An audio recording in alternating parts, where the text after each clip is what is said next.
Hey guys, how's it going? Matt from Foulball Productions here. Thank you so much for joining me today. I hope that you're doing well. I'm doing great. I made it. I made it back. Did make it. Yes, I hurried home. You know why? Because I missed you guys. And I wanted to see you, and I wanted to stream with you. And this is Culture Crime Fighters. We are a culture crimes task force, so powerful, so far-reaching, not even the most dastardly of villains can escape. Our goal is to identify and defeat all culture criminals wherever they lurk and destroy them. For too long have these cretins carried out their nefarious deeds, and we will sit for it no longer. Beware, you may commit your culture crimes, but if you do, justice will be served at the hands of the Culture Crime Fighters. How's it going, brother? Vigilante Williamson here on the 5th episode of the Culture Crime Fighters. I love that intro, and it's going pretty good. It's going pretty good. Feeling good, feeling great, and excited that you were able to make it. Yes. I was up in San Luis Obispo County, just Central Coast, California, and I had some fun. And I don't know. Last night I was hanging out with these girls, and I got my fill of this vacation, and I was like, all right. I'm heading home. I want to tell you, it's a funny story. But real quick before we do, I had a feel in my head. The hell was that? Before we do, let's say hi to who's here. We got Lord Thoth giving us a happy St. Patty's Day. Hello. Hello, Lord Thoth. Hell brightest day. I need to read his super chat. He sent me a secret super chat off air because I helped him get more subs. So thank you, brightest day. I appreciate that. Right on. And sub to brightest day if he's going to keep paying me. I mean, he's our first sponsor. Accidentally. Sure. Ogre Squasher is really my first sponsor. Thank you so much, man. That's all. Yeah, Ogre Squasher's the man. Hey, 30 flavors and Nick Weiser's in the Heezy. What's going on, brother?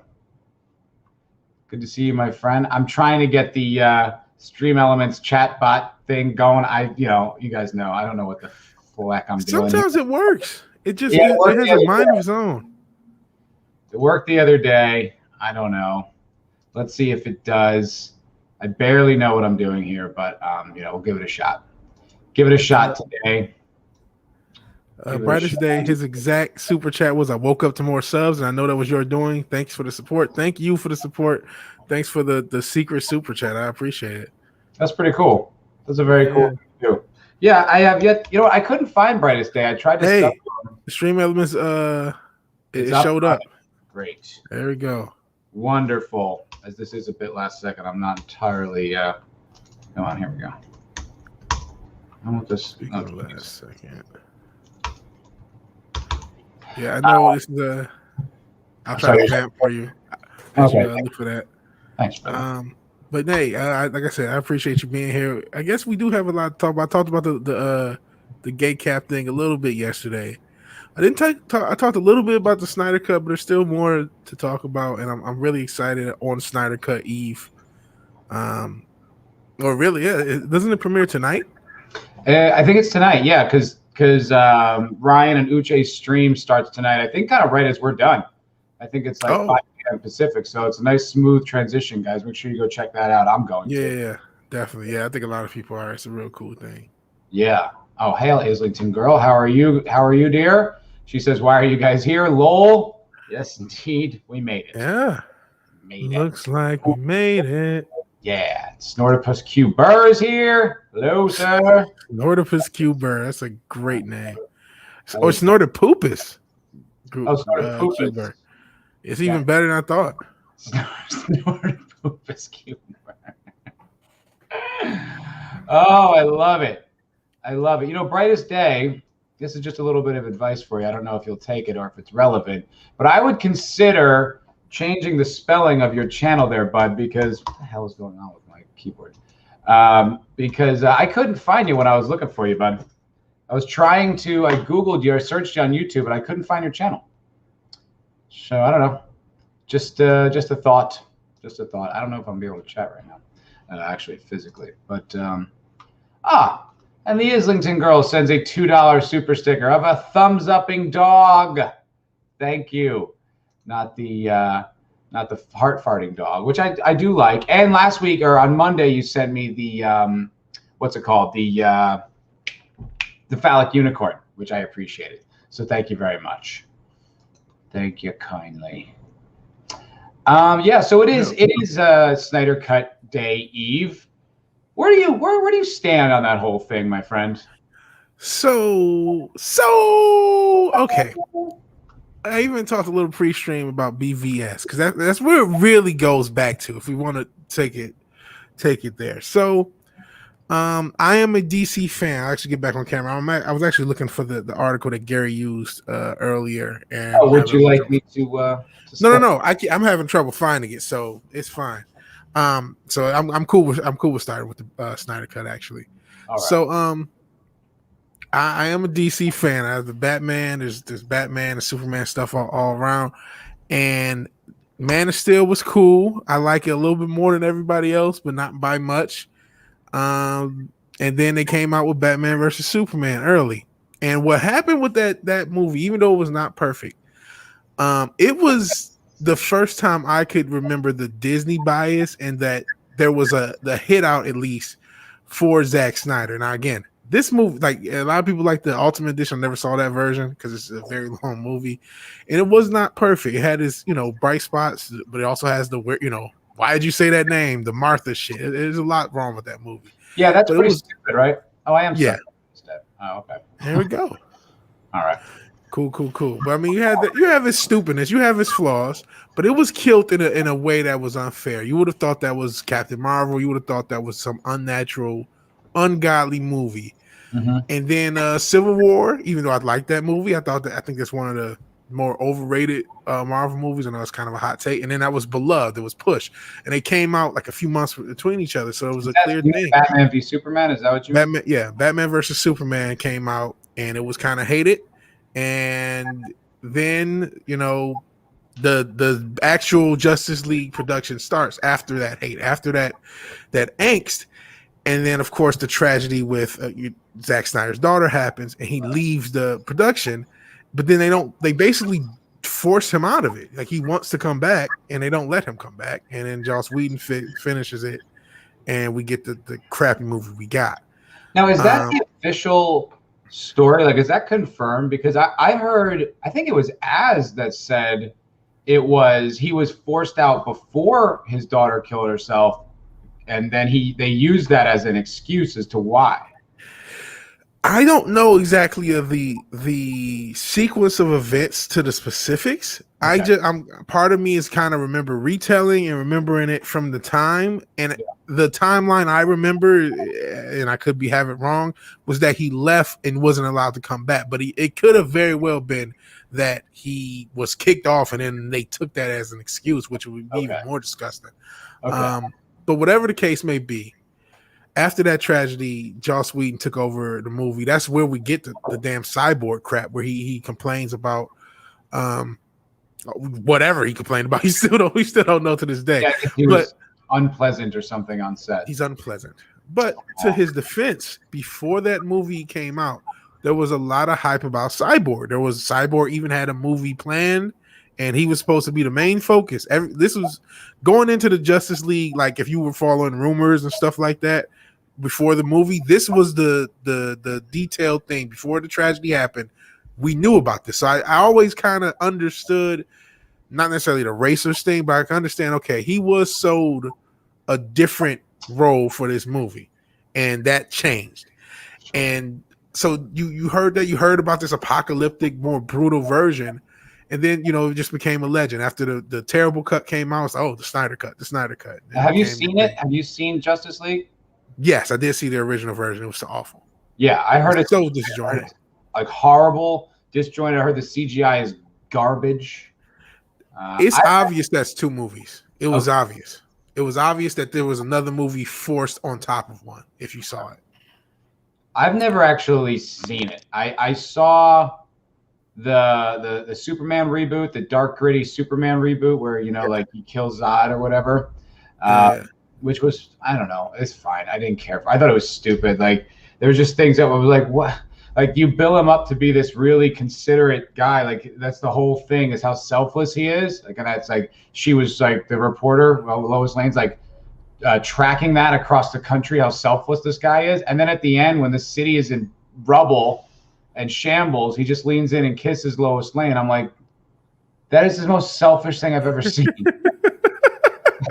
That was like so stupid. And just, so I mean, it's just not, it was never really for me, but I'm not like a huge DC guy anyway. So it wasn't like a loss. I was just like not really interested. And I don't think I've ever seen anything else from this sort of whatever Snyderverse, whatever it is. Yeah. Oh, Godzillionaire's here. Hello, good sir. Hey, Godzillionaire. Drive home. Thank you very much, my friend. Thank you very much. I was just listening to Gary on my drive home. So pretty cool. Yeah. So I've definitely never seen Justice League, and I'm not like gonna jump in on this and say like, oh, I'm so pumped. This is amazing. Like honestly, like I'm going to watch it because I support what it represents. And I think it's a huge win. And I think it's Warner Brothers authentically listening to the fans and trying to give them what they think they want instead of lecturing them or doing the stuff they normally do. But I fully expect it to not be good.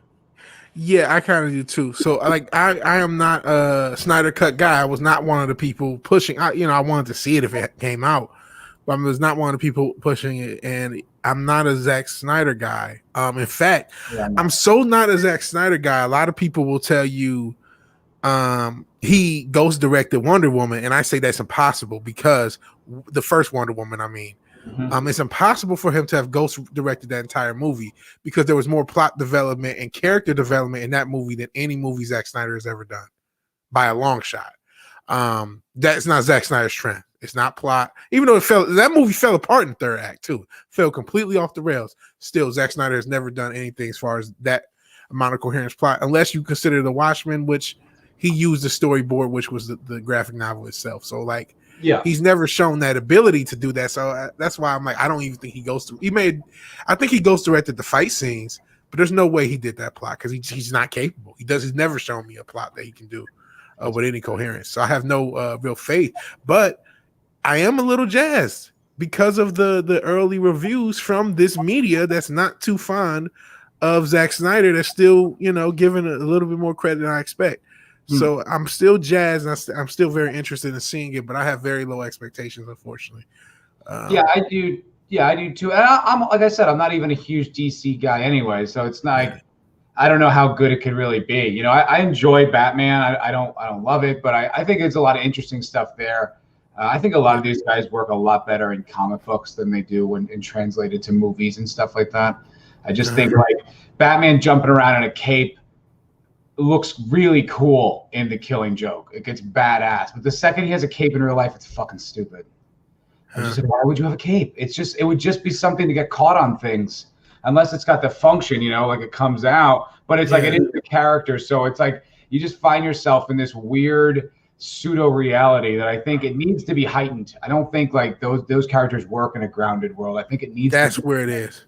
I agree 1,000%. I think one of the biggest, even though we've talked a little bit about the Nolan verse or the MFer, that grounded, gritty reality is like, oh my god, that Batman is as fake as Superman. You have to realize that. Like, yes, he is a human, but no human being, first off, can be that strong, that fast, be able to fight, be able to dodge alien laser. Like, no. Right. It's not. This beyond. He's beyond the pale. He's almost Captain America a little bit as far as having super abilities, even if they're not implied, just because of how he's written. You know what I mean? He's written in such a way that there's no way that a real human can do this from a physical standpoint. And you have to write him as that. You have to, you can make it like reality, but it's not reality. And you have to make sure we know that in this world, a croc man or a actual man bat can exist. And they do too much trying to make it so grounded. It's like, no.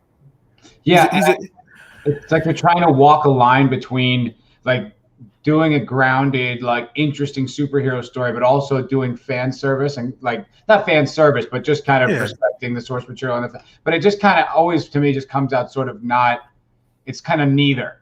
Like it's not grounded and it's not like observant. Like it doesn't emulate the comics. So like I said, but I think it's just the whole Snyder Cut thing is just such a, because Barry was talking about it. I guess was it Marky Gusler? One of the chat, one of his chat, like one of the Phantom Menace was like saying how he'd been talking about the Snyder Cut for a very long time, and and the guys like themselves, like it is a huge win for fandom and for these guys who've like been talking about it for so long. And I, just like Gary, I didn't even really believe it existed.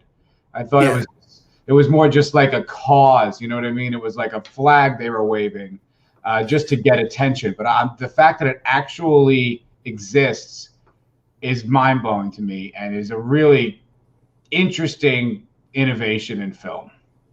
Well, to be fair, there's still people who wondered if it existed before, because there were reshoots. There were definitely reshoots. So there's people who, I mean, I even for the budget they did, I don't think they reshot the whole thing. But there's people who think that a lot of it was indeed just done last year, as far as a lot of what we're going to see. But I am, that's the big thing. The big takeaway is the fact that this is a fan movement. This is something that the fans got done. And that's, I think, why so many people who probably wouldn't watch it otherwise. I don't even know if I, even as a DC fan, would be as interested in watching this again, because the first one wasn't good, and I'm not really a fan of the Snyder verse. I'm not a fan of his take on superheroes. But you know what? I will give him some credit. We just mentioned Batman not being grounded. I feel like he's done the best visual Batman so far, because he's just accepted that this is not a real character. Like some of his fight scenes in Batman versus Superman were just like more fantastical, and I'm like, cool, that's just accept it, embrace it. Yeah, that's what it should be. It should be elevated. Yes. And I think there's a way to do that. I don't know if it's been nailed yet, but Wes Anderson is a great director who has things that are very relatable. Yeah, that's a good example of a guy. Like an alternate reality, like a different feeling of the earth. So I think I feel like it can be done. It just needs to be done right. And I don't know, who knows? Maybe the Batman will get it right. I'm not really sure. I'm not sure on that. To go back to Batman real quick, as far as the Snyder Cut, I do think there were rumors that there would be like a Ben Affleck solo series, and I mean, there are some people who are interested in that, and I am actually one of them. I'm interested in, because I like the way that Batman looked. I'm not sure if Ben Affleck is the perfect Batman himself, but I like the way it looked, and I would like to just see a Batman series of some kind. And I think there could be something interesting, especially if you're not trying to be grounded, you're not trying to be Nolan, you're embracing the comic book energy of the character and embracing the fantasy elements. Yeah, I mean, because the comic books are serialized, so a show would work. You know what I mean? And you can change different villains. Yeah, I think it's that it's almost like they believe their own hype, and then they're trying to make something that matches the hype, which is impossible. Yeah. Because, we talked about Nolan the other night. Like the hype around the Batman movies, they're not that good. Those movies I'm sorry, they're just not that good. They logically don't make a lot of sense. There's a lot of there's good things about it, but they're not utter genius. But people treat them like they are, which is fine. There's nothing wrong with that. Enjoy whatever you want. But it's almost like Hollywood then is yes, these are utter genius. How do we get to this? It's you can't ever match that level, because that wasn't really what Nolan was going for, and it just kind of worked out. So just do your best at adapting the thing. And I think you'll get people who are crazy about it, like people are with Nolan stuff. Yeah. I do think a lot of it is just the Batman fandom. Yeah. And because I think people, they wanted it, they liked I liked it, the grounded take, just as a take, but I don't think that's how Batman should be all the time. And like I said, it's just once you ground it, it's the idea that he doesn't use guns is fucking stupid. Yeah, you have to start writing around it to make sense. Because you'd have to start, okay, what do people do in the real world? And it's well, he doesn't do any of that, and there's a reason why people do that. And there's it's just stuff that you're it's got to be a comic book vibe. It can't be too serious, otherwise it just gets stupid and implausible. Yeah, that's what the Nolan movies suffer from. A lot of implausitis. Just so much of it is implausible, and I love those movies, especially the first two. And I know that you're the exact opposite, but in order to love them, you do have to just totally turn off your head at certain parts, but it also wants to be taken seriously. Right. And that's like you got to pick one. And that's where I can see why you don't like them. I definitely understand that. And to answer the Islington girls question, not only did Ben Affleck work out for at least the original Batman versus Superman, he used a little bit extra stuff. He was super jacked. He was gigantic. He was massive. He was in this movie. I think is it Gone Girl that one came out before. He is so fucking huge in that movie. It's weird. You're like, why is Affleck just like roided out? It's like, oh, he's playing Batman. Oh, okay. Yeah. You know, like it looks silly. Like, I mean, it works for Bruce Wayne. It works for Batman because Bruce Wayne's always huge. But he just Affleck just like chest flex. You're just like, what? Who is this guy? Or is he just not Robert Pattinson? Well, interesting about Pattinson, I don't think he worked out at all. Yeah. Which, like, at least that's what he said. I don't know. I mean, that it's all rumor and speculation, but that was what Doomcock's video was revealing, which I thought was really interesting. I don't know. It made sense. On that note, because and on the Doomcock note, I don't know if I should even say anything. I don't want to start YouTube beef or even comment on it, but I just know it's another YouTuber who was talking, and I mentioned it in my other podcast yesterday. Shout out to Mr. H. He's really against a lot of these rumors. He said, the rumors are bullshit, but I thought he took it an extra step further, almost acting as if like the rumors were made up completely by the people reporting them. And I'm like, that's a bit of a stretch. Yeah. And it just that rubbed me the wrong way a little bit. I'm not sure if I was reading too much, but it's like, listen, if you don't believe the rumors, that's fine. A lot of people report the rumors, but to go out and say, oh, why are they it's confirmation bias, you keep reporting. I'm like, well, Variety and other magazines ran with these rumors. They're not just some shit. It wasn't just like it's some shit. I guess it was start from 4chan, but it went to other places. So I just didn't like that. Are you specifically talking about the Pattinson rumors? Yeah. And it's like, okay, if you don't think they're legit, that's one thing, but don't just act like someone made them up either. Yeah, I mean, it's just Luke. It could very well be that the game of telephone. Shout out to Luke trying to ruin the stream like SJW. And I think with a lot of these rumors, it ends up a very advanced game of telephone where there's a level, like a kernel of truth. Yay! But with a lot of these rumors, I think it's a game of telephone. There's a kernel of truth in something, and then it gets blown out of proportion. Well, didn't Doomcock break it because of his sources? Am I wrong? I do think he broke it, but other people picked it up because he broke it a while before it got picked up. It was broken and it was sat there for a couple weeks, and then everybody reported it. So I'm like, okay, that's when it kind of got big, is once it started to get reported elsewhere after a week or two. Yeah, my fucking buddy is watching and texting me. Alex, I'm on the air. Hello, Alex.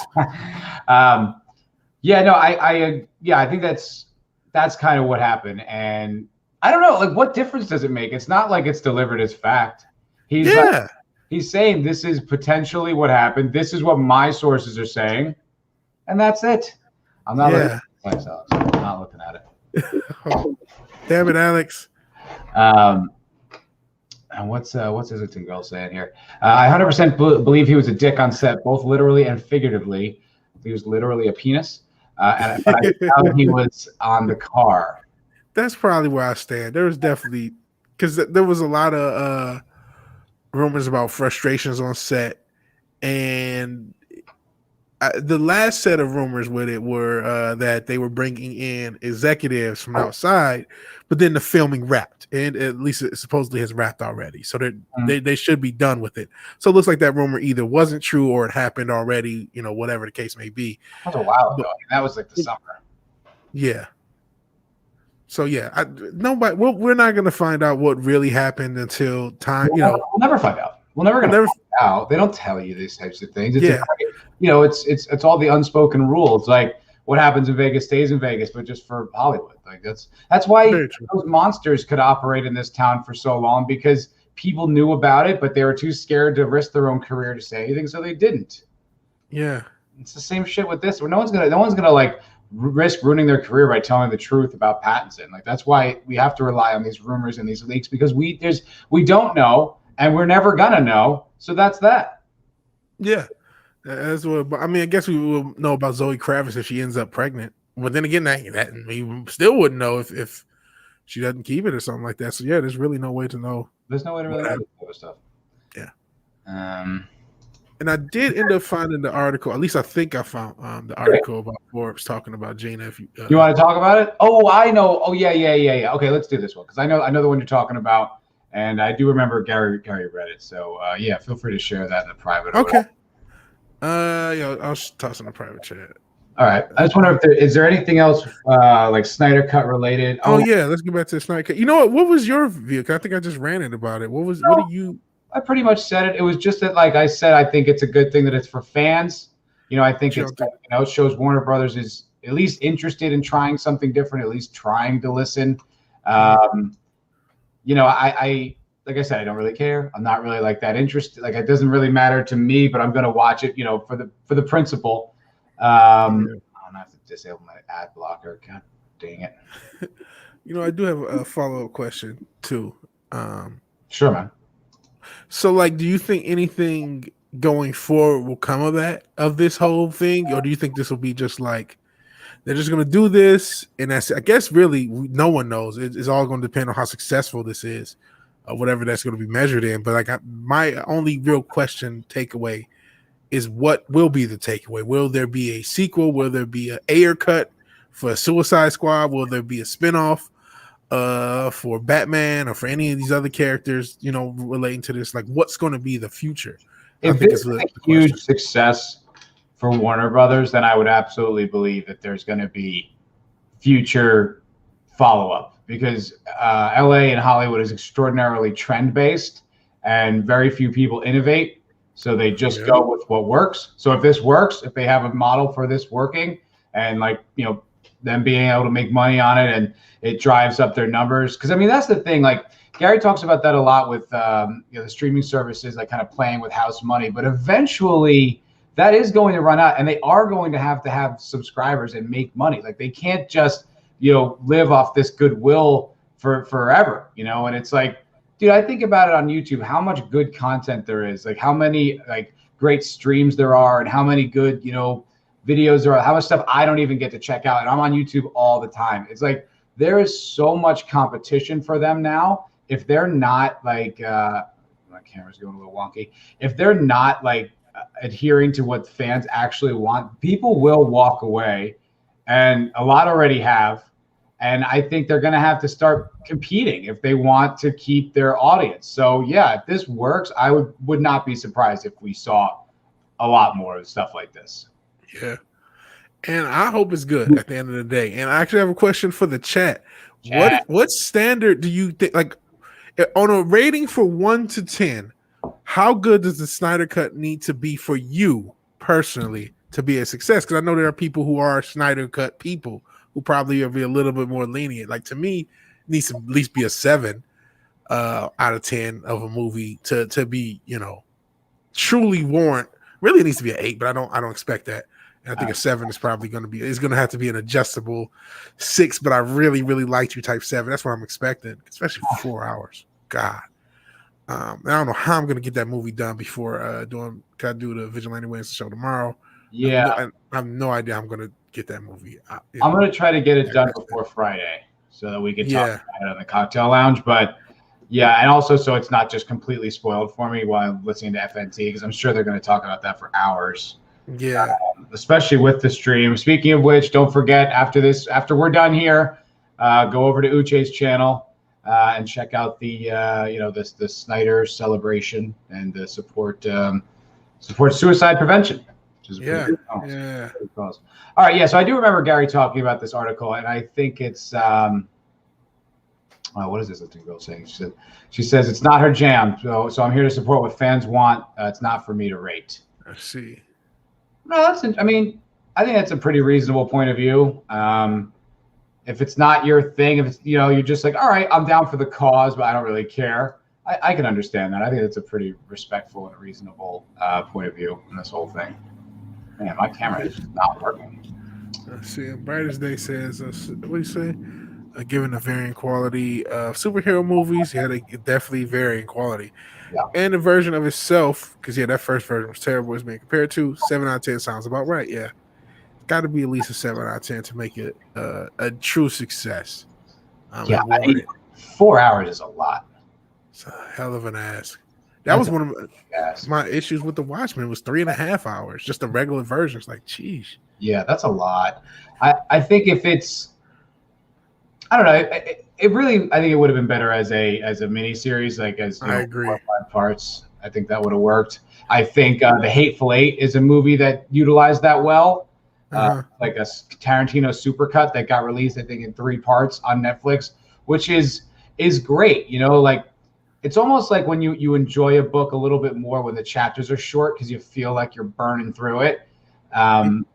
You know, it's kind of like that. I think they're like little milestone celebrations, and you can stop watching and not feel like you're pulling out of the whole story, right? Yeah. Take a little, just put a bookmark in and come back, as it were. But this is kind of asking you to sit there for the whole 4 fucking hours. Jesus Christ, that's a lot. And not only that, there was a rumor at one point that this was going to be 4 1-hour, and that's why I wanted. I'm like, cool, 4 1-hour shows, or a 4-part miniseries, and then you could have probably did it week to week and extended out the life of it. But then again, that may cost if you really don't want this. And there's so many people. As much as we talk about Disney, and I know we're going to talk about them a little bit in a second, DC is equally a divided company, if not more so. It really feels like DC is one company, Warner Brothers is another, and AT&T is another, instead of them all being under the AT&T, one singular umbrella. Right. And people, have said, well, AT&T is not a media company, so they don't. That's why, Yeah. Well, it could be like what Tom was bringing up, from Midnight Edge was bringing up when we had our stream, and he was talking about how in the 70s all these new non-entertainment companies started purchasing studios, and it could be that. It could be AT&T's like, we don't know, but we know we want money. We want revenue back for our investment. So whatever we got to do to make money, we're going to do that. And so it makes sense. Like, it's an interesting thing. Like, it's like this weird sin or something like that people are looking at like, oh, when you listen to the fans, it sets a bad precedent. It's like they're the people that buy shit. Like, why would that not be your? How entitled do you have to be to think that? Yeah. Listen to the people paying us. How the hell? What the fuck? You're supposed to listen to them.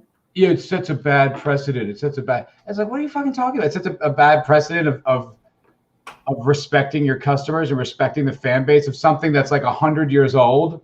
Like the audacity for you to come in with your politics and your point of view and just completely throttle it and hijack it for your shallow narcissistic ends, and then to look at the people who've been lifelong fans as like it's dangerous precedent to respect them. It's like, wow, problematic worldview. Okay, so let's get into this article. I don't know. I might not have a camera for the rest of the stream. It's just not working. So. Oh no. Oh well, you're gonna have to dance for the people, my friend. I can't. All right. So Disney's firing of Gina Carano is confusing and hypocritical, lacking sound management. Shit. This is from Gene Del Vecchio. He's a contributor. Hollywood and entertainment. I write about entertainment based on my 35 years in the industry. Okay. Right off the bat, I think that is interesting. Just someone that's establishment Hollywood would even have the audacity to say anything about this in a negative light. I think that's a good sign. It's a very good sign. It's a very ballsy sign, honestly. And I got to give the guy credit. As much as I'll highlight somebody and say, oh, they just talk shit. It's a ballsy thing to go against any of these fucking companies in this access media age. 100%, dude. Like, what was it just recently? Sharon Osbourne, wasn't. What happened with that? I think what happened was so Piers Morgan's like, I don't know if I believe Meghan Markle about this whole royal thing, and she's just people were calling Piers racist, and he's like, and she's just like, I'm not really just gonna co-sign that without some evidence, and they're like, so you're a racist, and it's like this wild thing, and I lost my point. See, I haven't even followed the Meghan Markle thing. I don't even. What did she say that got people upset or in arms? She said, I guess someone in the royal family asked how dark their child was going to be. And honestly, I think that's it. So I guess that indicates that the royal family is racist or something. I mean, I think this whole story is a complete non-story that the media is just trying to feed the beast with. Yeah. And people are just not taking the bait. So I saw her face and memes, but I had no clue what was said, and I'm no real interest in it. I figured, if it comes up on a podcast, I will ask, because I'm like, listen. In my opinion, the royal family are the richest welfare recipients on the planet Earth. I don't know what they provide to the Earth besides, I'm not going to go Q on your channel, but I don't know what else. I don't know what they provide besides that potential. And I saw South Park did stuff on that, so yeah, I'm not going to go South Park. They went hard. Real quick, hey, Eric K. Hell, Eric K. The Mighty Wrench. Love you, buddy. Good to see you. He actually on Monday, Eric bought a shirt and a hoodie, and I was kind of hoping that he bought leggings for his girl, but he did not. Yeah, I guess he's not going to put another guy's logo on his girl's ass. Which is smart. I get that. I wouldn't either. Logic. I wouldn't either. I wouldn't want like Gary from Nerdrotic or even like Eric K. like on like my girl's ass. It'd be weird. Islington Girl says, I didn't watch that interview, but I can confirm the royal family is legit racist from way back, way before. Really? I'm not shocked because they're a really old family that's held power for a long ass time. But if that's the case, Meghan Markle, why did you marry this guy and let him impregnate you? I'll be PC. I'm not going to marry into a family that I know doesn't like me for any reason. So, but I mean, it's like if that's even the case. On their level, they're so elite, it's not even racism. It's just anyone who's not them is, barely human. I mean, I guess it can be considered racist, but it's really just dehumanizing of everyone. I don't know if I can support that it's like traditional racism. Like they think they're superior to the world, not just a race. Yeah. I mean, it may be. I don't know either way. I have no idea either. And also, I'm not going to cry for anything that, I don't want anyone to get hurt. But there's nothing that happens to them. Oh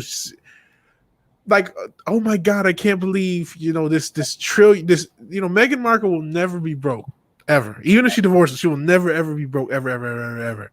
And I'm not saying just because you'll never be broke, that means no one should have any sympathy for anything that happens to you. But man, this just feels like just a massive clout chase. Just a massive clout chase. 100%. And seeing as how it's every single story on Earth now has to be about race or something regarding race, I'm fairly certain that that's just what this is. They're just trying to stir up the hornet's nest to get people excited. And don't they have like a deal with Netflix or something like that? They do. So, yeah, it's like you get the Obamas. Yes, exactly. And you get them to look like they're people that are fighting this, this war. Yes, exactly. This big struggle. And then, they'll be popular with that built-in audience. And that's probably what this is all about. Yeah. Snortopoopas. He said he loves that you're calling them the richest welfare recipients.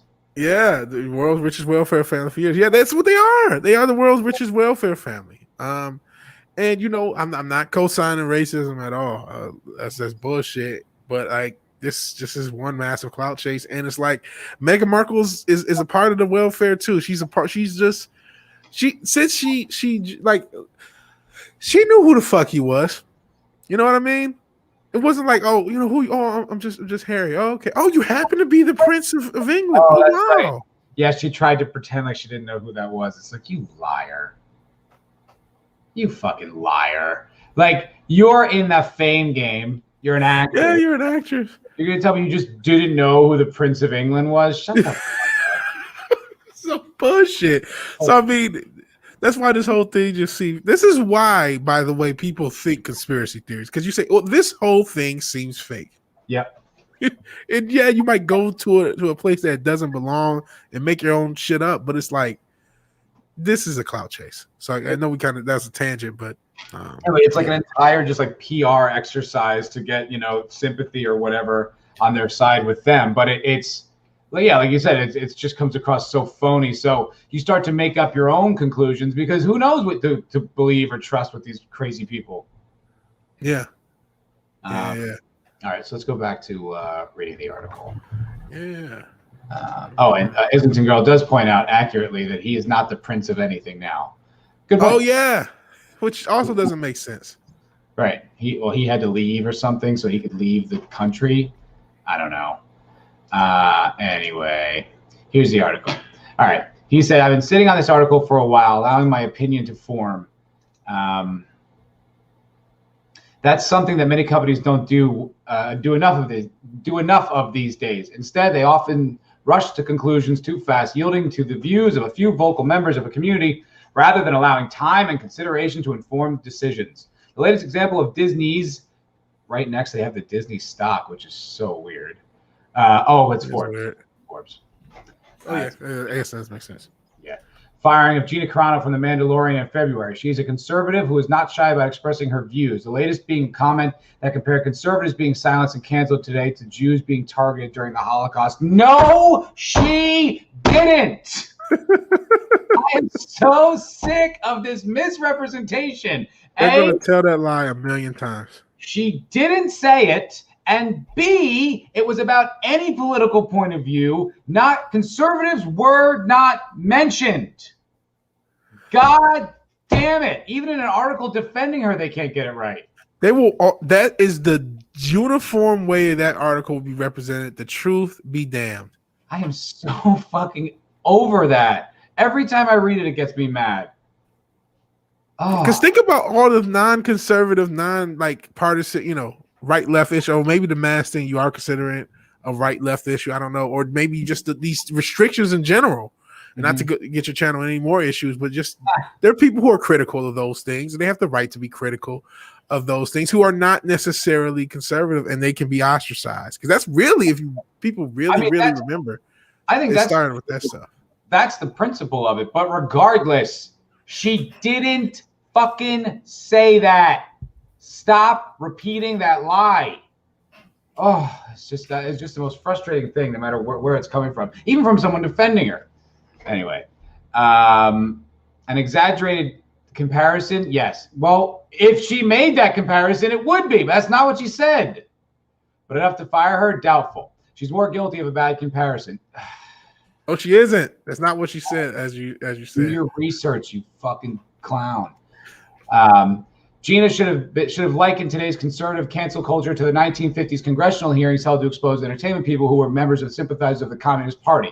10 influential actors and screenwriters were eventually jailed and blacklisted by major movie studios for denouncing the hearings and refusing to name those who had expressed communist sympathies. That's a better comparative, in your opinion. Yeah, that's what I was just about to say. When Disney fired Gina for her opinions, it inadvertently proved her point. Now, that last statement is 100% correct. I said that on my video when I covered it.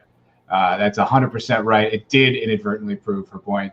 But I don't know anymore. I think I would have used that McCarthyism parallel years ago, but now I'm fairly convinced that this town makes propaganda. So the idea that there would be people from foreign nations with other interests embedded in that industry actually doesn't really seem that crazy any longer.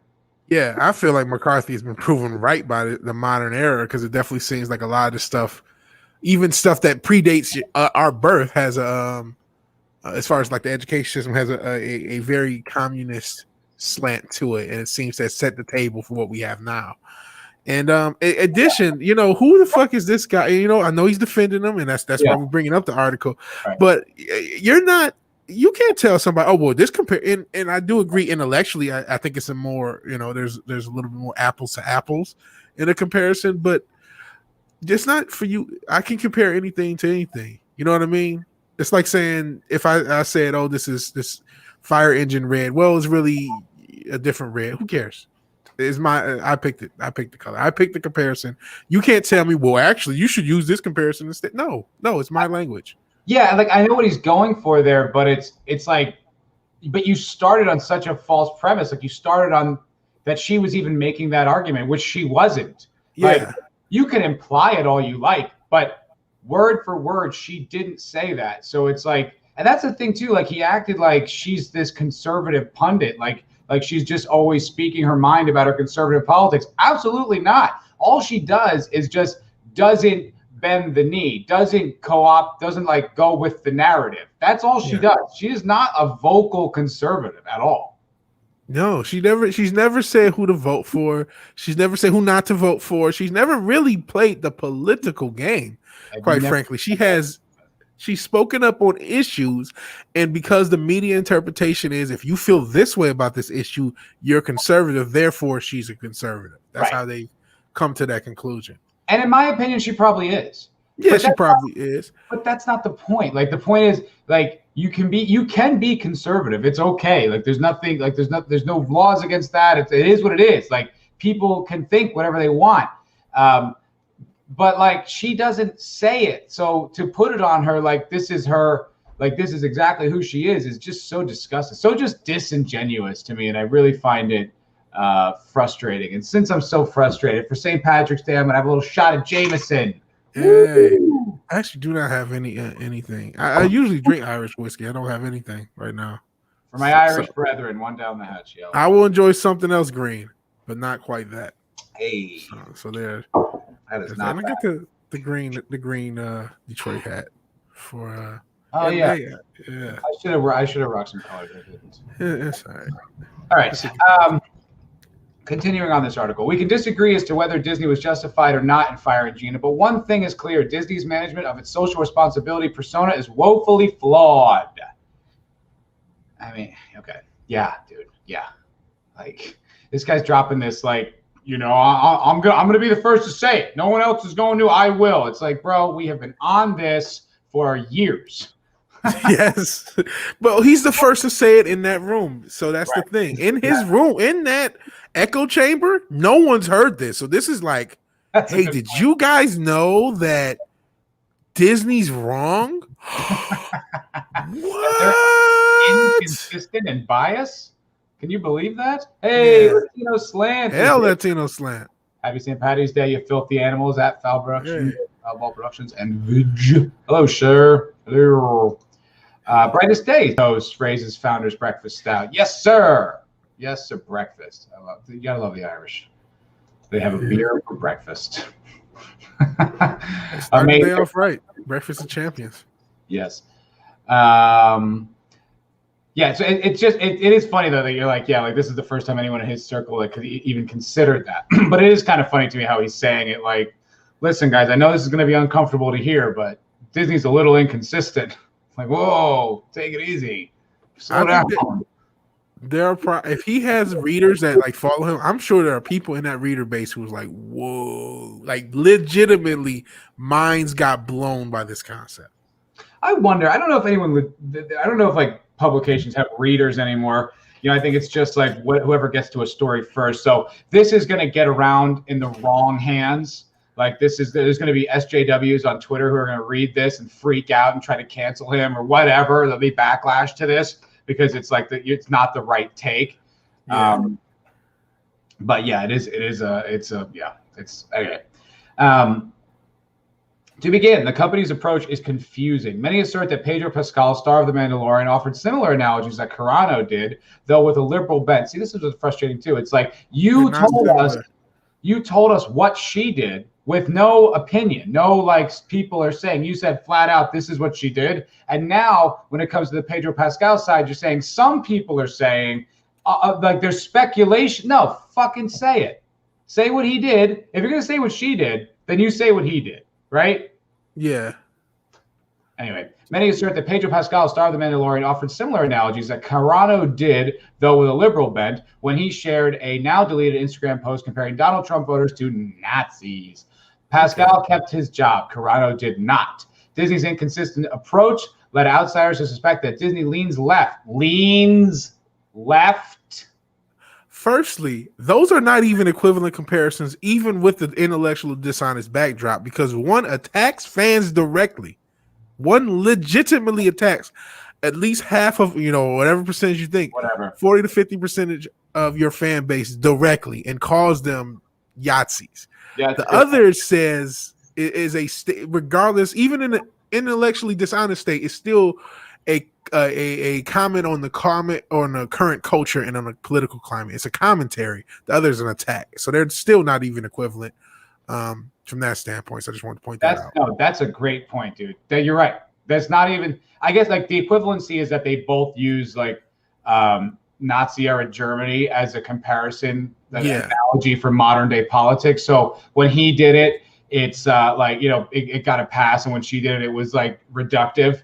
So I think that's why he's using it as an example. But you're right, dude. That's 100%. Like his was actually mean-spirited and hostile, whereas Gina's was just honestly, it was very kind-hearted. It was just kind of like, hey, maybe we just shouldn't be so cruel to each other because they have different beliefs. Like this is how bad things happen in history. Everyone's like, that's got to go. You got to go. One thing I will say before, hey, just another red shirt. He's not just another red shirt. He's here, red shirt, and I appreciate him being here. And New Bomb Turk, hello, good to see you, sir. Hello, New Bomb Turk. Sorry. No, you're good. You're good. One thing I did want to, even though we're criticizing this guy, got to give him credit where it's there. He's one of the first people I saw who even talked about Pedro's tweets. A lot of people will go back to 2018 and go back to that tweet because it's a little safer than calling, groups and groups of people Yahtzees. But he at least went to that more recent tweet because a lot of people, what about this tweet in 2018? Like when they talk about, I'm like, what about the tweet he sent in January, motherfuckers? You know what I mean? That's way worse. And they've ignored that. And so he at least brought it up. Yeah. No, you know what? That's a good point. Credit where credit was due is correct. And yes, I mean, like you said, there's probably people within the Hollywood liberal elite, like that community, that bubble, who've never even heard this postulated. Yeah. We've been saying it for a while, but it's a good point. So yeah, okay. Because that's definitely the slant this is written from, to me. Yeah, it's written for people in that group because they don't even know that they're a small minority. But okay, did you know this? This is just this is an interesting article, but it's really so soft. He's saying Disney's this line that Disney's inconsistent approach led outsiders to suspect that Disney leans left. Of Mao, what do you come on, man.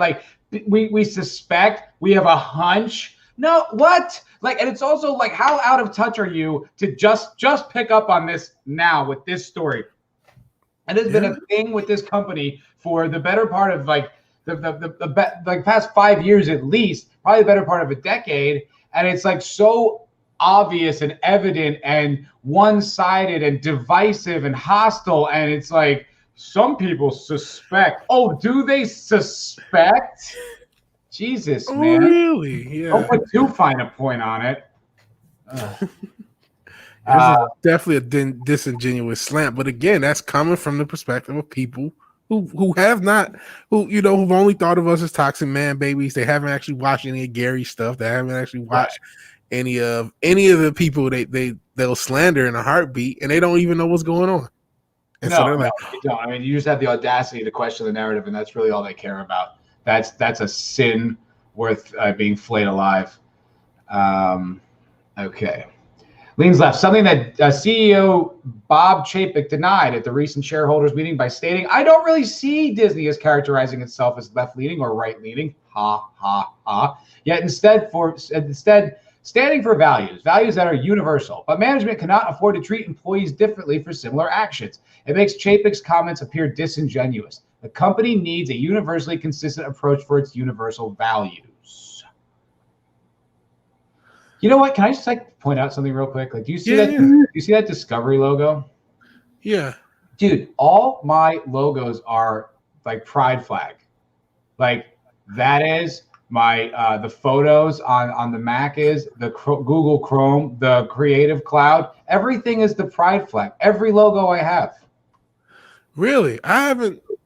notice that. But yeah, I mean, because you know what? I've become because they'll like switch logos out to the pride flag, and I've just like become numb to it because it's been happening in the past better part of a decade. So you just become numb to it. I didn't even notice it. It's just something Is I'm it like specific to you? No. I mean, like the Creative Cloud, like from Premiere, that's just their logo now. Yeah. Chrome, that's just their logo, and like it's a rainbow, whatever. But the rainbow is pride flag, so it's associated with that now, and it's just a little weird how consistent it is. Very strange. And as we'll get into later, they don't really have that much respect for gay people, as we'll talk about with this Captain America later. I'm very excited to get into that. But this is something that is really interesting, like what he said there, like that they need to have a universal like code, like rules. That's something that Jim Norton and like Anthony Cumia have been saying for years, and it's something that they always wanted. And I think why it is so contentious to actually put into writing what you can and can't say is that if people know the rules, then you don't have this power over them like they do now. Whereas now they can decide you're racist. It's like you have to live in fear. If you know what you can say, what you can't say, then there's no fear. But if you don't, if you're in the dark, then they can come after you at any time, which elevates their influence. And I think that's why they don't say shit about what rules there are.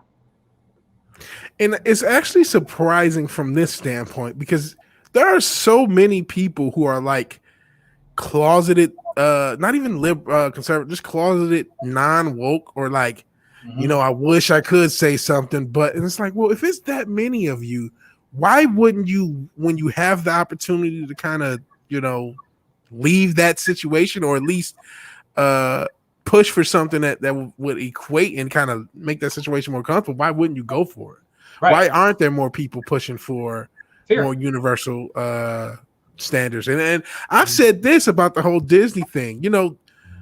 There was a time in my lifetime before the social media took off, like in the late 90s to early 2000s, where if you said something swirly, anything relating to the Holocaust, you could have lost your job for it. But there was a consistent standard to how that was applied. And so I could have seen, because companies just, it wasn't even a cancel thing. It was just like, you're too hot right now. We're just going to go away. And, you may be back in a different job 6 months from there or a year from now, but you would just go away. Well, now it's like, I think the reason they won't put it into words is because it'll expose how hypocritical their point of view really is. Because let's say they had an N-word rule. No one can say the N-word. Well, then you'd have black people being like, well, how can you say what my culture can say? If I want to say this word, I should be able to. Then they'd have to be like, okay, so only black people can say the N-word. And then like, wait, hold on. You have a rule in your company that says some people of a different race can do certain things and other people of another race can't? Like, that's discrimination. You can't have a rule like that. So then they're in this conundrum where it's like, okay, then anyone can say it. It's like, oh, now you endorse racism. It's like, that's why free speech is the easiest way. Hey, we endorse free speech. Yeah. Well, exactly. That's why I don't think any of this makes any sense. It doesn't work. Like, it's not a financial thing. Because if it was a financial thing, then they would just be like, well, let's wait and see if people stop watching The Mandalorian because of what Gina Carano said. And if they do, then we'll fire her. But if they don't, then who cares? It's not a big deal. But the thing is, it's not that. They just are like, oh, we're getting pressure. It's like, well, you don't have to bend to the pressure. Like, what is the? I just don't understand, I still think it was a hit. Like they wanted to fire Gina. But I'm trying to play like, ooh. Oh, yeah. But I think, and I actually almost started that rumor on Doomcock Stream because I said it in the chat and then he read it out. I'm like, oh shit! I was just saying it like to say it. I didn't know. And then eventually somebody said it was like a thing about the rumor that she knew that she was going to get fired. Now that wasn't true. That she knew she was getting fired, and it was. But they were gunning for her. But that part was, they were gunning for her. We knew there's no way they were going to allow someone who's so reasonable and so resistant to their narrative to stick around. There's no way. It's funny. I didn't think they would fire her. I thought they just knew this would happen. No, she's not on board. But I thought they knew the backlash would be too great. I thought they had their finger on the pulse enough to do it. But apparently I was mistaken. I think Favreau did, but the rest of Disney did not. Yeah, because Favreau's like, a based ass guy. He doesn't give a fuck. Like he's just trying to make a good story. He's not trying to re-educate the public. Yeah. But yeah, no, I mean, I knew that they were gonna get her, and she was too resistant to their conformity values, and every other like head on that Hydra is just they're down for the cause. They don't contradict. They don't even question. They don't even think about it. Before we go any further, I want to just make sure we get to some of these chats because the chat is crushing, and I love the chat. And I want I saw one chat. I keep messing up his name, but it's a great name. What is it? Snorta Poop. Snorta Poopus Q Burr saying that all humans are tasty. So do we all taste the same? All taste like pork. All taste like pork. I guess he's like a monster from another dimension. I don't know. I didn't know. Is it like Snuffleupagus instead of Snorta Poopus? Maybe. I like Snorta Poopus. That sounds like I would make him as like a villain when I'm like playing like Dungeons and Dragons. Like I would use him as like some sort of like dungeon beast that you come across in these, like. Oh no, it's a Snorta Poopus Cuber. New Bomb Turk says centrists, libertarians, anyone in the middle is now categorized as alt-right, including also liberals are considered alt-right now. Yes, a classical liberal is alt-right conservative. Yeah. And that's why, like I said, those titles, like they do more harm to their cause than anyone else could, because they just dilute. Like as soon as I hear someone accused of racism, I'm like, well, all right, that person's just a reasonably thinking human being. Yeah, which is insane. Like it is insane. Like that's how far it's gotten. Like you should be like, oh, did he say something racist? But now it's just like, oh, he thought for himself, or he didn't capitulate with your nonsense, so therefore he's a racist. Like, all right. Oh. That just clicked something in my head. Did you see this story about that one teacher? I think it was one school. It was a prestigious law school. It was either Columbia or one of those type of law schools. And basically, she was talking about how the black students in her class typically do poorly, which given affirmative action, and if you know how affirmative action actually works, where it makes the smartest black kids in America and puts them in the best position to fail. There's a stat, just kind of tangent from the tangent, that was it, the bottom 10%. The black kids are in the bottom 10% of MIT math, but they have these kids that are in the bottom 10% of MIT math, but top 10% in the country, but they're still going to MIT, but they should just go to a lesser school. So that's what I think the issue is. But whatever it was, she said something about how black kids are doing worse in her school, and of course she's racist because of the factual statement. Why would you say that? Like she said she's right, but she said she was concerned about it because she was basically shut up, stupid. Like unless you're gonna go Jordan Peterson, like you just fucking torpedoed your own career. But it was within a conversation though. It's like no. Look, I'm sure. I know what you're saying. You know what I mean? Like you got to be fucking based. You got to be hardcore if you're gonna take that route. If you're gonna go in that direction, you're gonna have that conversation. You better be ready for the conversation. But I have this, like, okay, so she should just be apathetic as an instructor that her students are failing? Hey, you work in higher education. You've been down with this for a long time. If you didn't resist yet, you're part of the fucking system. So that's you either fight it or you go along with it, but you better be ready for that fight. You know what I mean? Like, I'm not saying she shouldn't say it. I'm just like, oh, what are you doing, you dummy? I get that. I just feel like, man, this is why I don't like affirmative action, because it doesn't fucking work. It's one of those things that sounds so cute on paper, and then when you put it into practice, it fails. It's discriminating not only towards the groups that it discriminates against, like whites and Asians and stuff like that, as far as political, but it also discriminates against the groups you're using for affirmative action. It makes them work. It puts them in position to fail. I'm sure all of those kids can succeed at a lesser school. And it puts into law that there are differences amongst racial lines. Absolutely, which is fucking dangerous and what we were fighting against in the first place. Exactly. I know I'm not a fan. Disease says he was going to eat a mango the other day, but it was all right. All right. Puns. I'll let that pun go because it's pretty funny. Yeah. Snortopus, by the way, is he's a polar bear. Ah. Taps all four Polar bear. paws. I mean, There there is an avatar right there. I think we probably should have known that. As a thing, girl said, he's a polar bear. Humans are one of their actual prey species. That's true. Those bears are no joke. Yeah, I wouldn't want any smoke with any type of bear at all. Yes.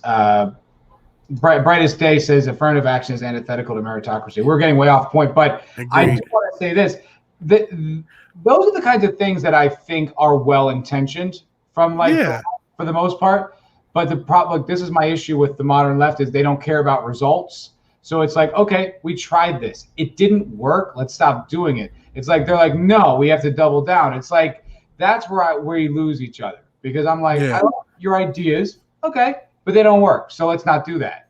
And they're just like, they don't care. They're not concerned with the results. Like, yeah.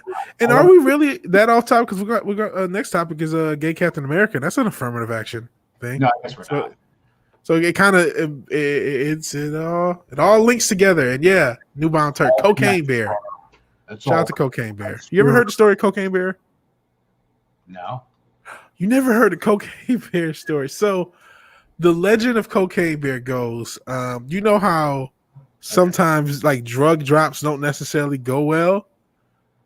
Like you ever see the little planes where and I don't know when this story happened.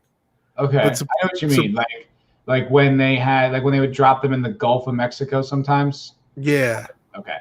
Well, somehow a bag of cocaine got in the forest, and old Yogi was happy. Well, I don't know if he was happy, but I supposedly it's a true story. I don't know. I never really searched it. It's just a legend.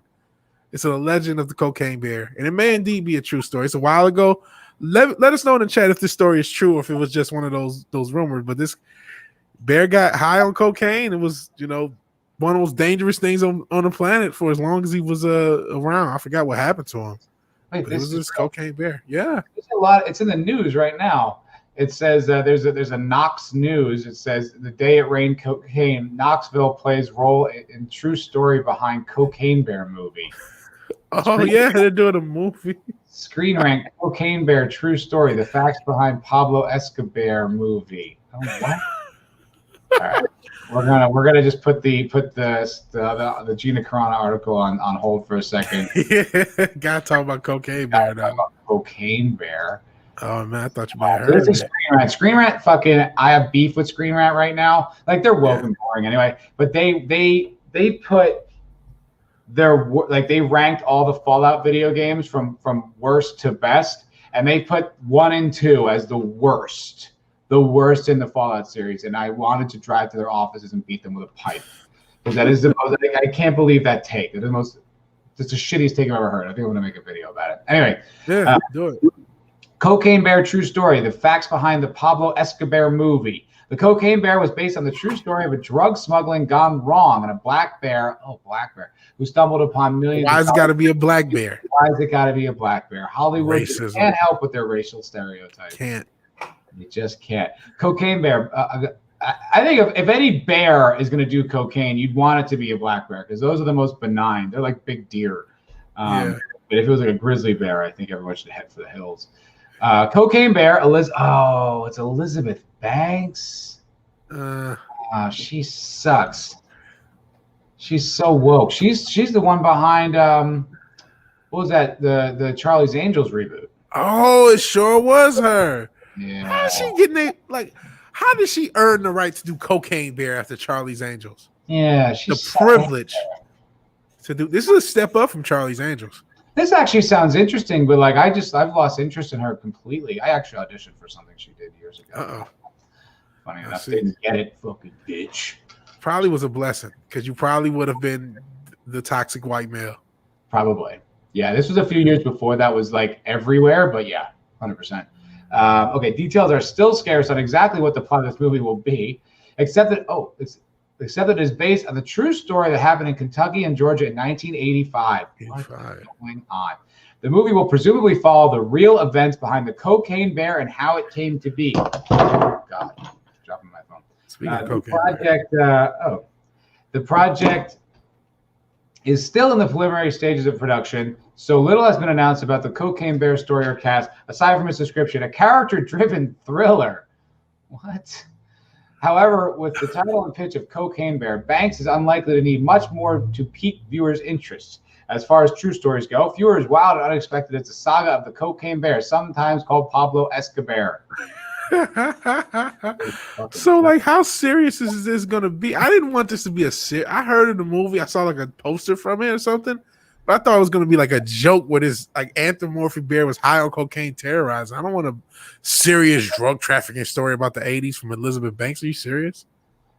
Just another red shirt says he's going to have to disagree with me on black bears. They consider people to be prey. They're just not always hungry enough. I don't think that's accurate, dude, because my mom's boyfriend sent me pictures of black bears in his backyard. He's just hanging out with them. I'm like, what the fuck are you doing? Those are wild bears. Then I Googled it, and like over the past 100 years, it's something like 30 people have been killed by black bears. It's like it's not a big deal. It's like, oh, wow, fucking like cows are more dangerous to people's lives than black bears. It's like I mean, look, I don't live around black bears, although I do. There's cougars in the mountains around here, but you know, shouts to the cougars. Shouts to the Vigilante's bread and butter.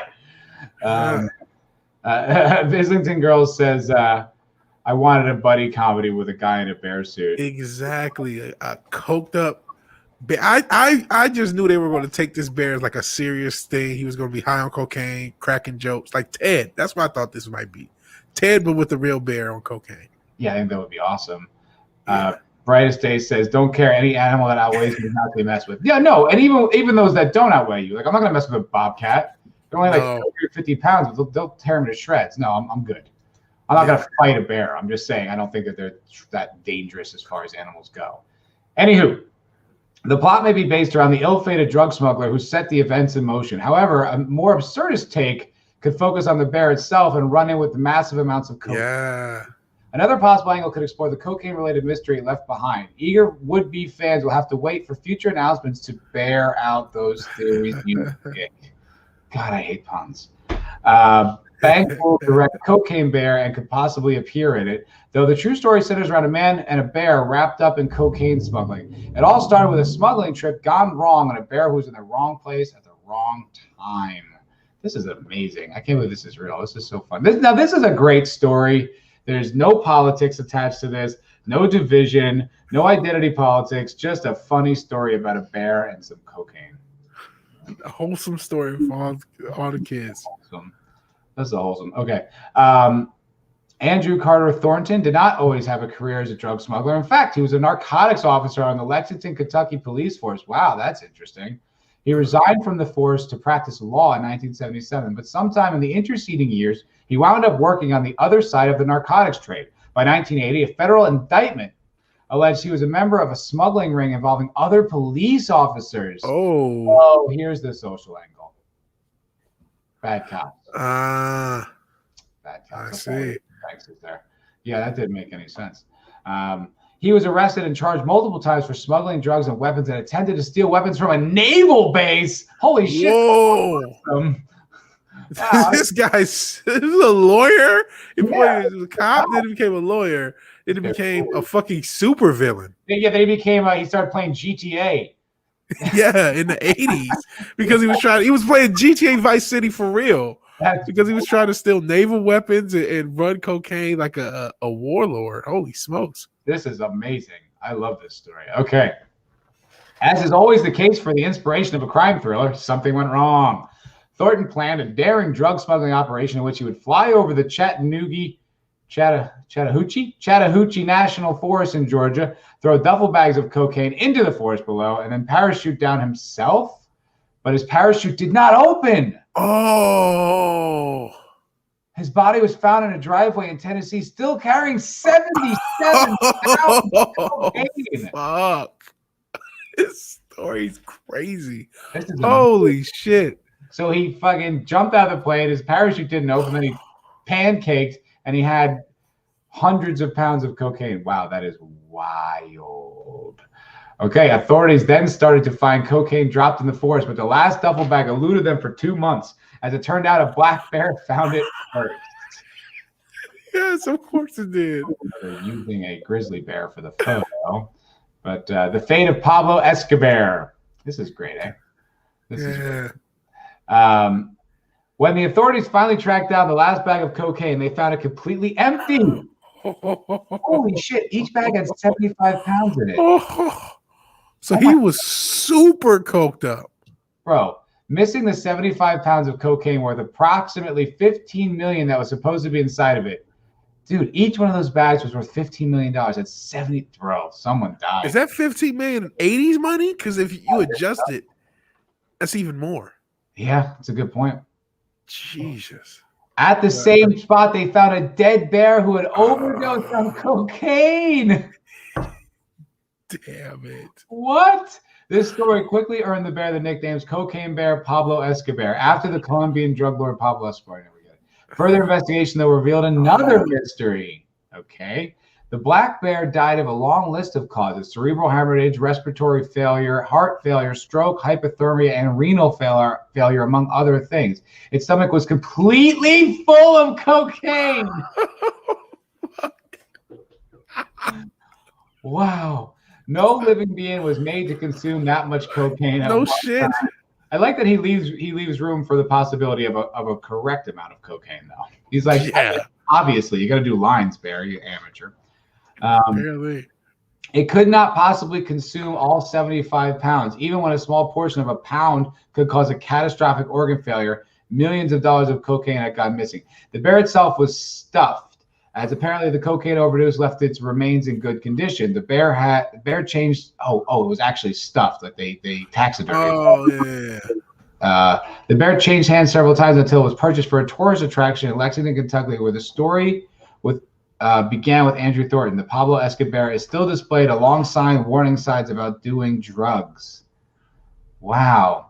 The cocaine bear ranks among the strangest true crime inspiration, but their story is still partly unsolved. The remaining cocaine vanished, leading many people to pin the entire crime on the unfortunate Pablo Escobar. On top of his overdose, not the same pun. He bears undeserved blame for the disappearance of millions of dollars in drugs. Since he consumed less than a pound, over 74 pounds were unaccounted for. Whoa. Since authorities only found one bear who had reached the cocaine limit, a less furry culprit has been responsible. You know what happened, right? The other bears started trapping. They said, "Oh shit, we got to start selling this shit." And they've been started flooding the streets of Lexington, Kentucky. They've been hustling ever since. Yeah, that's hilarious. God, that's wild. That is wild. One of Thornton's partners may have returned to find it, or a hiker may have accidentally stumbled upon the valuable find in the forest. If I stumbled upon hundreds of pounds of cocaine, my next call would be the FBI, because I do not want to end up in one of those videos where someone's face gets peeled off or some crazy shit. Yes. Yeah. No way. Do not mess with the cartels. The drug enforcement officer on the case, however, speculated that the disappearance was more natural. Packages for the cocaine were still there, so the drugs may have been scattered over the forest and dissolved in snowfalls during the 2-month search. Or there's just a bunch of squirrels who are jacked up. Yeah, I think a lot of animals that day got high. Yeah. The cocaine bear and the missing cocaine are not the only true story of strange rural disappearances. All right, whatever. That is fascinating. What a fun little story that was. Oh, Disease. The bear died. Well, that blows. Thank you, Disease. Yeah, I mean, it does suck. I mean, it's sad that the bear died. But that blows is the pun. Yeah. Oh, boy. So you hate puns? I used to hate them, and now I'm like, I love them. Oh, they're so bad. Yeah, they're always bad. That's the fun. I guess if you make them to torture people, it's funny. But if you make them in earnest, like, yo, this is interesting, this is funny, I want you. Yeah, I'd like to see you drained of all your bodily fluids. All right, we need a soundboard. We actually do. I was thinking about that. If anyone knows how to hook that up, I could probably do one. I've been thinking about the soundboard, so I could use my iPad as a soundboard because of my. I think I could use it as my interface. I could just plug it in and just play things on it, and I just haven't. That's cool. I want to do that. I want to I like the idea of a soundboard, like a well-timed soundboard. Things I think are really fun. And I want to do some kind of like obscure ones and shit like that. Yeah, I just have to do it. I'm going to try it one of these days. Just set up my iPad so I can order a bunch of clips and then just all right, so this is the Forbes article going back to. Do you want to jump back to the Gina Carano story? Okay. That was so much more fun. As soon as I go to read this, I just got exhausted. I was like, yeah, that was such a fun article. Yeah, it wasn't fun for Pablo Escobar, but it was fun for everyone else. Yeah, poor Bear died, but yeah, who couldn't bear it? Couldn't bear it, and that blows. Couldn't bear the blow. He just couldn't bear the blow. Oh man. Oh my heavens! All right, I guess we'll just get through this. Yeah, there's not too much more left. Okay. Disney's actions also appear hypocritical. At the same shareholder meeting, Chapek went on to say that Disney believes in values of respect, values of decency, values of integrity, and values of inclusion. And we seek. Oh, sorry. Go ahead. No, but no. This was the quote that really pissed me off. I get. Because when we talked about it, you said, hey, he can't just say whatever. But it's like, okay, you're right. But don't like rub our nose in it. It's values of inclusion. Like, shut the fuck up. You know, speaking of inclusion, I didn't realize how insensitive we were being. But this is a good point because Snortopoopas Q Bear brings it up. It's fun for all you bearists, but he's crying icy tears. I'm sorry. I'm sorry. I'm sorry this happened to your people. Yeah. Listen, the other bears were able to make a lucrative career in 80s cocaine sales, so all is not lost. But we should check our human privilege. You're right. You're right, Snortopoopas. I apologize. I really do. I'm an ally to you bears. I'm a polar bear ally. Yes, I am. Where were we? Oh, yes. And we seek to have... What's that? Yeah, you guys do. I just love the guys. Everyone in the chat's so awesome. I know. I love that we have funny fans. It's so cool. And we seek to have not only how we operate, but the content that we make reflective of the rich diversity of the world that we live in.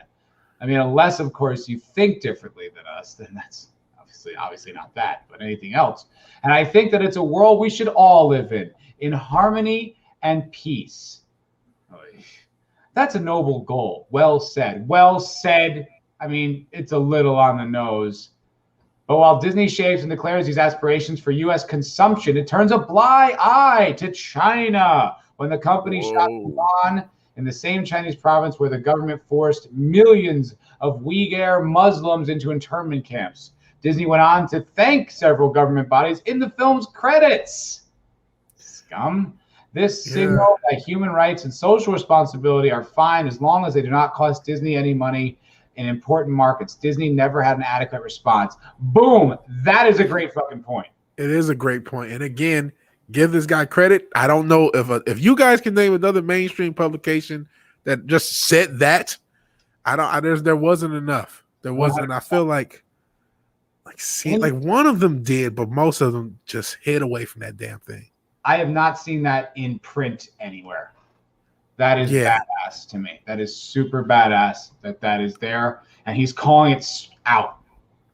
Yeah. So you got to give him credit. We talked a lot of shit about the guy when we should have, because he's still he's trying to play the game a little bit, but he called him out pretty square right there. Yeah, I'm not like these guys. I'm not like, well, you're on my side, so that anything you say. I mean, if it sounds stupid, it sounds stupid. Yeah. But that is great. That's bold right there, because he went right after Disney and he says, and he nails them. He's like, if all your values are super great unless they cost you money, in which case then you don't embody those values at all. And it's like, that's a punk rock thing to do in Forbes.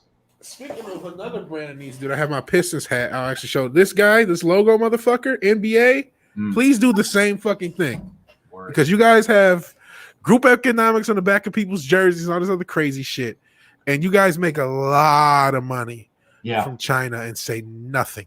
Nothing. And in a league that's mostly black, when you know that's not going to be as well liked over there, which also is disgusting.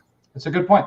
I was thinking on this one time I saw Norton call out this guy really great. He was a filmmaker, and I think it might have been Ryan Coogler. Is that the guy who did Black Panther? Yeah. I think it was him, but I'm not sure. I don't remember because this is all just from my memory. But the guy was like a communist, and he was saying how he was a communist, and he was like, "Oh, so like on your sets, do you like pay everyone equally? Like, do you like well?" And he goes, "Well, there's certain designations that they get certain." It was just like, no, but I mean, if you believe in communism, then like you would take your money, right, and like evenly distribute it. It was he fucking nailed him so well, and it was such a funny way to make these people like eat their words, like when their values are, "Oh, I'm a communist." Like, okay, well then lead by example and give away your money. Seriously, why do you never see communists do communes? You never hear of that. You never hear like, you know what? We're rich. We're going to pool our money together and we're going to help a community. Mm-hmm. Do it. There's nothing stopping you. There's no you don't need to change the world. You don't need to. You can do it right now. Hell, even Tupac back in the day would have like if he had a house that he wasn't using, he would let people sleep in it. Yeah, I mean, it's like, you know what? If you believe in these things, then put your money where your mouth is. That's why it's like some of those, there's annoying people like in Hollywood, but I'm like, well, listen, they live their politics. They're actually doing it. So, I can't fault them for that. They truly believe in it and they're following through. It's fine. But like all these people just want to just say what sounds great, but they're not actually going to follow up with any action. It's like, all right, well then go fuck yourself. Yeah.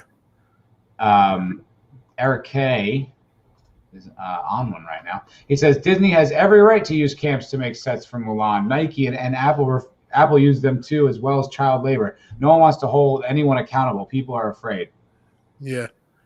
But I mean, we have to. I think more people need to start holding them accountable. And I do get like shit. They, a lot of these companies, especially if we talk about Apple, have an iPad. I know everyone has an Apple product, either iPhone or iPad in their home. 100%. But man, if there's anything you can do to not support this stuff, even me, I have this shoe. This is actually a Bape, not a Nike, but I do like shoes. And I haven't bought shoes in a while, and this is a huge impact on why. I think that's Nike. Good. I respect that. I'm not really that like principled, I guess. Yeah. Well, they're overpriced, so it wasn't that hard to. It wasn't that hard to believe. Like I don't care like a lot about stuff like that, but it's like. I mean, unless you do something really appalling, like what Disney did, like I still don't have a Disney Plus, so I'll maintain that principle. I have no problem walking that line. Some of this stuff, though, it's like Amazon. Like I wish Bezos paid taxes, but the service is hard. Convenient. I can't. Amazon and Walmart, I have no idea how I can get rid of. Everyone else, I feel like I can. They're really hard to. Even I can maybe do one of them. There's no way I can do both. Yeah, just economically, I just can't. Yeah. It's brutal. My camera isn't working all that well, but it is St. Patrick's Day, so I'm going to do another shot of Jameson for the holiday, guys. Yeah. If you want to join along with me, go for it. But from a people. Have a shot of hope. There's nothing in here. Yeah, it makes me jealous. I wish I had a shot. Yeah. Jameson whiskey, Jameson Irish whiskey for St. Patrick's Day. Party holiday there, lads. All right. Disney's approach is dangerous. Canceling people for their views is the proverbial slippery slope. No shit, Sherlock. I mean, yeah, okay.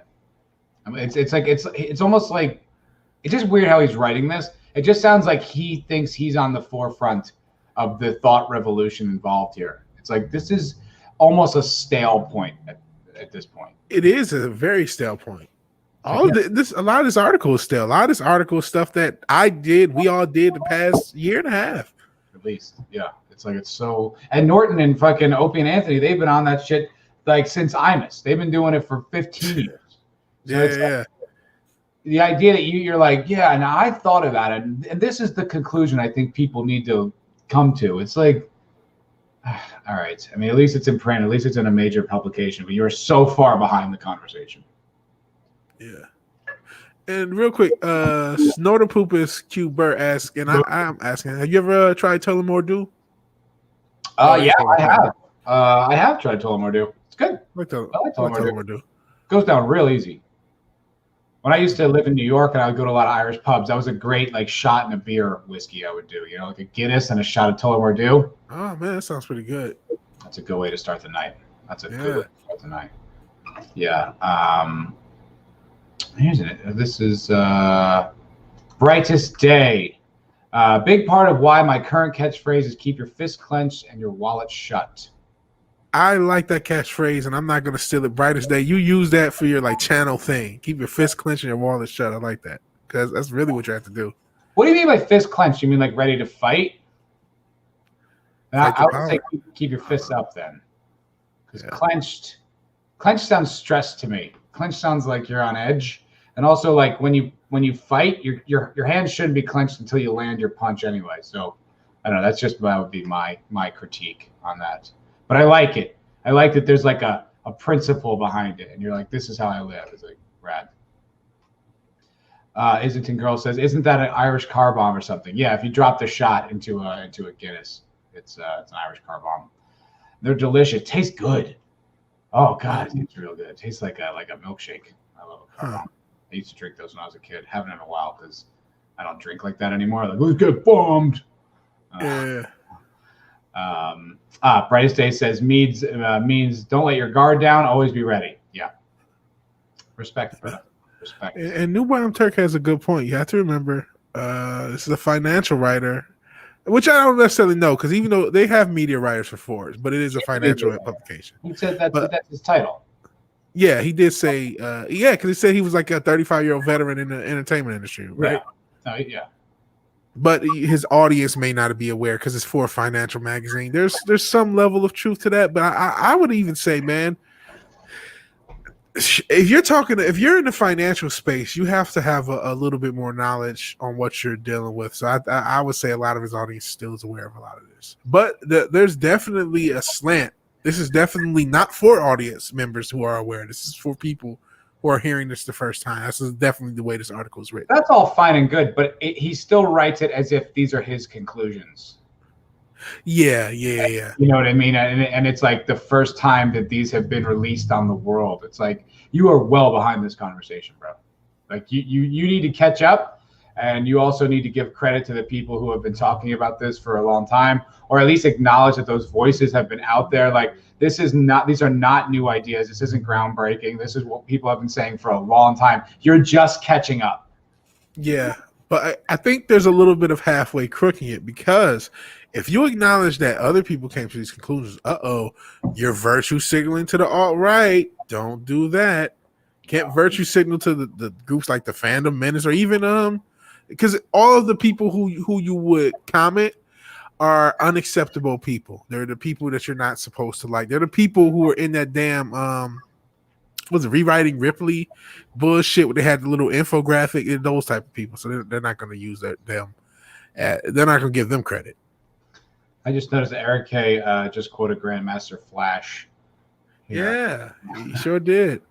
Don't push me because I'm close to the edge. I'm trying not to lose my head. It's like a jungle.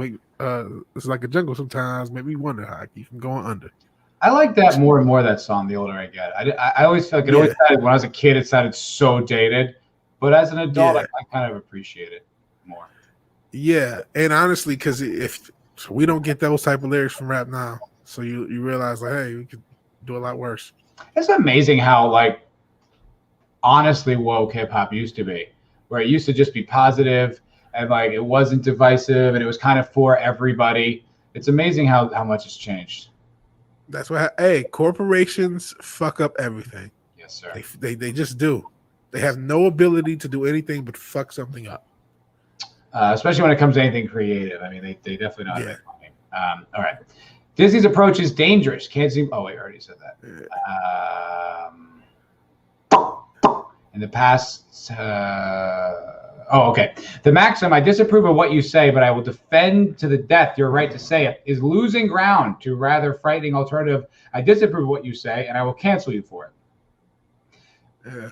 I mean, literally, Colin Quinn tweeted that in 2014 when Anthony Cumia got fired for his like hostile tweets. Like that was almost exactly what Colin Quinn tweeted 7 years ago. Yeah. Like just the idea, that's what I mean. Like the idea this guy thinks he's like, well, now I really have a handle on this conversation. It's like you are so far behind these ideas, dude. Like you just come across like 35 years. Yeah, it sounds like it. You sound old, dude. You sound way out of touch. But I'm glad I believe he is. I'm glad he's saying it. I'm just like you're so far behind. And I just feel it's good that he's doing it, but like this should all be contextualized properly.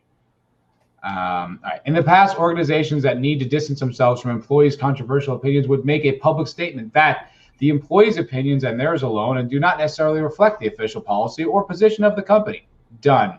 Banishment was reserved for the more egregious behaviors like debilitating drug abuse, assault, robbery, and murder. The 1950s blacklisting experience reinforced our belief that speech and political affiliation need to be protected, but we seem to have forgotten that lesson. Can't argue with them there. Yeah. I think that's a great point right there.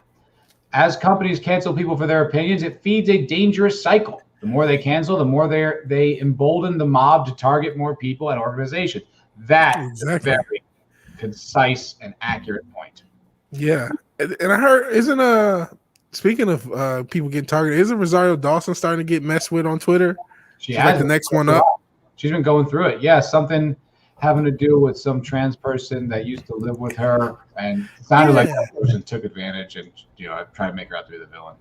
Yeah, because that's an old story actually. Because I remember it was brought up around the time the Gina stuff actually first started last year, because they knew that she was going to be Ahsoka, and that was kind of tossed in with it, and it keeps coming back. This is something that happened. I want to say 2019. Like, did she rent a property out to a trans person or something like that? But I'm saying, like, that's between her and the person, and that doesn't have to do with that person being trans. It just didn't work out for whatever reason. I think the person, I can't even remember the details, but I think the person owed her money and just didn't. Yeah, it sounded like the person was the problem. Yeah, and like that happens. So it's like just deal with it. Oh, this person did lawn care. Disease has it. Okay. Trans person who did lawn care. But once again, it's like what we were saying last week or whatever with the digital blackface thing, where it just makes you want to not associate with anyone who is in any of these protected groups, because it's like all she did was try to employ this person, and now it's being used against her. So you're like, well, then I guess I just shouldn't associate with anyone trans, because you're going to eventually use this against me when I don't, when for whatever reason, whatever your agenda is. Like, but I guess, the lesson there is, don't associate with anyone outside your fucking race. Like, do you believe this is what the people who are progressives, this is what they're educating the public to do? They're reinstituting segregation, and they're doing it on an extra layer, because it used to just be race. Now it's very specific. It's not just, you could be a trans woman of color, but don't be a conservative one, because then you have to go in a different pool than all the other trans women of color. So it's like, it's very you can't be a woman who's not leftist. We see that with Gina. You can't be a woman who is leftist, because Rosario is pretty woke, and that's not acceptable. She's married to Cory Booker. Yes. Like, it doesn't get, like, that guy is like, he's like an admiral in the woke army. Yeah, well, but you gotta follow the woke rules. That person was an oppressed trans person, so they were right regardless of what happened. I don't even know if they were wrong or right. Could have been an honest, business transactions don't go well for a lot of reasons. So could have been, a miscommunication somewhere, and whatever it is, doesn't matter. That's the thing. It doesn't matter. And it's because that's what you're saying. Like, this is like, these people like hold on to this stuff. Like the Louis one, like that actually, that one that had come out before. That had come out prior. There was an article about that years before that, but they didn't use his name, but they hinted at who it was. I remember Opie and Anthony covered it, and they kept saying things like, this hilarious comedian, this shameless comedian. Like, they tried to, they left clues to associate the story, right? Yeah. And then oddly enough, Doug Stanhope tried to act as if it was him in the story. Like, he tried to take the bullet for Louis, and everyone knew that it wasn't. It's like, we know who they're talking about. Like, we're not going to buy that one, Doug. But that was it. So that story went away. I like Doug too a lot. But that story went away, didn't ruin Louis. And then, so that's the thing. They held on to it for another few more years, and then bam, dropped it when the time was right. It's like these things are not there. They don't exist like for vindication of people who've been victimized. They're weaponized to get rid of people that they don't like. Yeah, or they may not even dislike, but it's, hey, I can get clout off of you, so there you go. And that Louis C.K. thing, I remember when that was reported and they were trying to group that in. I said, wait. Am I reading this right? Where he asked a bunch of women something, they all consented, but it was just weird? Because if that's the case, why are we talking about this? I don't know. Like, was there any, and point me out if I'm wrong, because I don't, you guys in the chat always correct me. But am I correct that everything was him just asking to masturbate in front of women, which is, whatever, is his thing. But I don't remember, I don't think that's illegal, especially because every person that I read in that article back when, and I haven't touched it since, that's what she said. But it was like, hey, they all consented. And hell disease, you're awesome. And we're sad to see you go. Yeah, man. Love you, buddy. But yeah, wasn't that all consensual between adults and nothing really? It was weird, but nothing illegal. That's really all it was. That's why they tried to make it. It was him leveraging his power. And the thing is, when it happened, he wasn't even that big of a celebrity. He was just kind of a headliner, like a headlining comic, but he wasn't like a giant star. I think one of the things happened at work. I think one of the things, on a set. Okay, well then that's a little bit more. I could see that happening. I could see you getting fired for that or getting, that's reasonable. Yeah. I think the worst thing that he did though was he apologized, and then they didn't like that either. There was nothing he could say or do. I think if he kind of didn't say anything and just kept being Louis, they probably would have.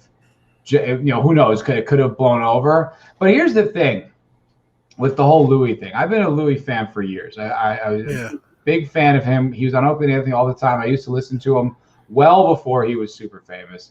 Back when Opie and Anthony were on K-Rock, when it was just that was in, I don't know, the mid 2000s, 2008, something like that. And I always loved Louis. Louis, man, he started to believe his own hype. And he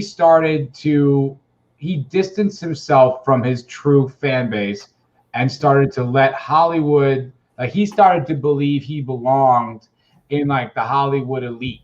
And for a little while he was there. And I think that's what broke him more than anything, was that when they came for him, it was yeah, dog, that's the other side of this sword, man. You play woke games, get woke prizes, dude. Yeah.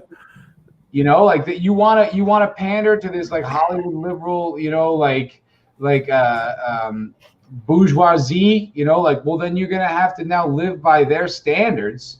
Yeah. And they'll get rid of you in a heartbeat. They don't care about you. Your fans who've been around you for years, if you didn't lose touch with that, I think there would have been more resistance. But honestly, when it happened, I was kind of happy about it. I was I think you need this ego check, dude. I think you lost who you are, honestly. I was good. You need to be knocked down a peg because you he would go on Opie and Anthony, and he'd been on that show 40 times, and he was a regular, a loved regular. And he had this aura of superiority over them. And he didn't have this personal relationship with these guys anymore. It's all of a sudden he was above it. It was ugh. Fucking gross, Louis. Yeah. Well, I'm gonna change up the second I blow up, so just letting you guys know. I know, right? It's the South Park guys. They said we came to Hollywood to sell out. That's why we are here. Yeah, they're doing a bad job of selling out. Honestly, this was years back. Back. Oh yeah. When they were funny. Yeah. I can't imagine that they'll even be allowed to sell out at this point. I honestly, I think they've been out of touch, unfunny, and overrated for a while. I agree with that. I agree with that because I remember when they started becoming political. I'm I was out. This is 2000s, and it was I don't want to deal with this, and I stopped watching South Park 2007, 8, 9. Yeah, it hasn't been funny for a long time. Real quick, Snorter Poopus Q Burr. I see that you just subbed to my channel, so thank you. Way to go, Snorter Poopus. Very nice of you, sir. And also, if you want to see this show next week, you should sub to Vig, because that's what we'll be. Next Wednesday at 3 Pacific, 6 Eastern. We will be on Vig's channel. So if you want to continue watching Culture Crime Fighters, you got to go see it there. All right, let's finish this article. Yeah, because I definitely want to get into gay cap because this article is going kind of long. Yeah. I appreciate it's like some of his stuff is kind of it's like it's pretty basic. He does have some insights. Like we've been picking it apart, but I think there's good and bad in this article. There's definitely a slant of, hey, fellow leftists, did you know we're not right all the damn time?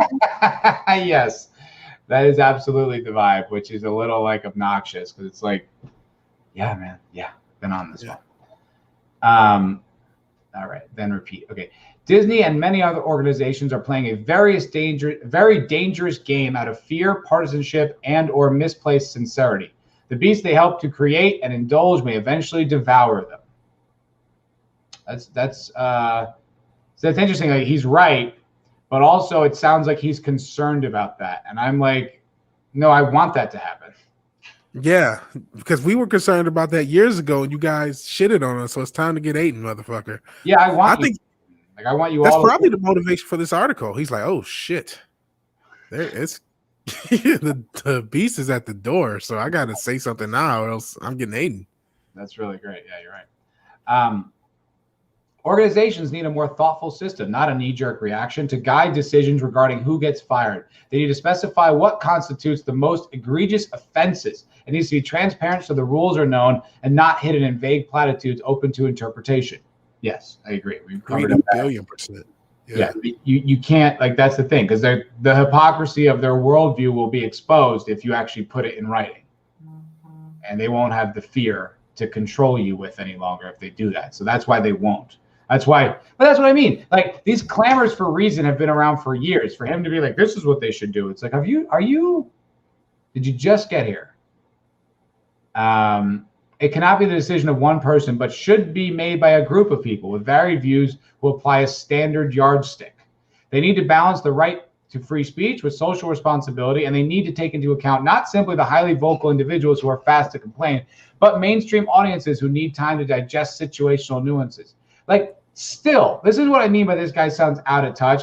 He still thinks you can rationalize this or reason with these people. Like, he doesn't understand that it's a collectivist worldview, destructive force that wants blood, and logic has no place in that machine. Yeah, he doesn't. There's definitely an out of touchness as well. Yeah. But again, I think this is for, he's 35 years in the industry. This is for those guys and gals who have this worldview, who are maybe between the ages 45 and 65, who are just like, latte liberals, don't really pay attention. They just go along with the flow. And it's like, hey, did you know that we've been basically enabling a complete upheaval of all culture? Did you know? I didn't know that. Really? Yeah, we have. But but his solutions they're out of touch. They're dated. It doesn't, like, that already had been called for years ago. You understand? Oh, I agree. Yeah, so it's like, for him to be like, this is what we should do. It's like, dude, you don't get it. We've already been down this road, and they don't want that. So for you in 2021 to be calling for it, it's like, I mean, well, that's what I'm saying. So there's this thing, like, when we look at the left, we see a blue-haired psychopath with, a bunch of pronouns in their bio who's canceling everyone.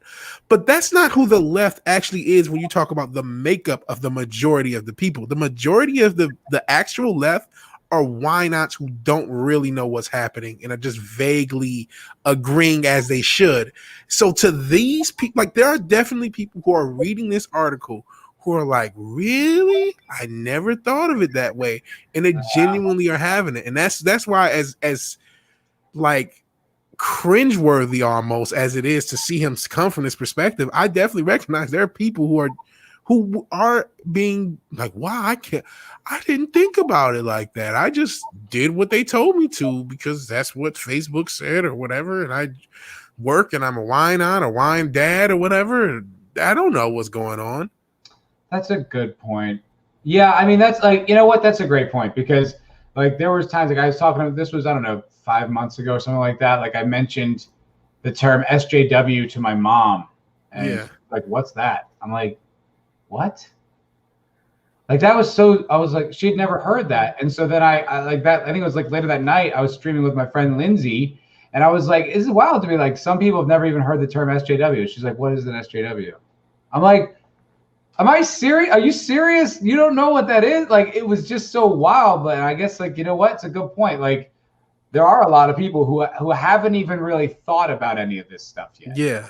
Because this doesn't affect them. Like if you're somebody, let's say you're just you know, and again, I am focusing on that one age group. You're just a regular, work for a company, work for a corporation. You work 40 plus hours a week. You commute, or maybe you're working from home now. You're not even a big entertainment person. You weren't a big Star Wars fan, so you that whole thing missed you. You've noticed movies kind of suck. I think about my mom, how she hates intersectional stuff but doesn't realize why. It's that sort of thing. You're like, how come Queen Latifah is an action hero in this show? That doesn't make sense. Right. But like we know why. That's just like, I don't understand that. And it's weird.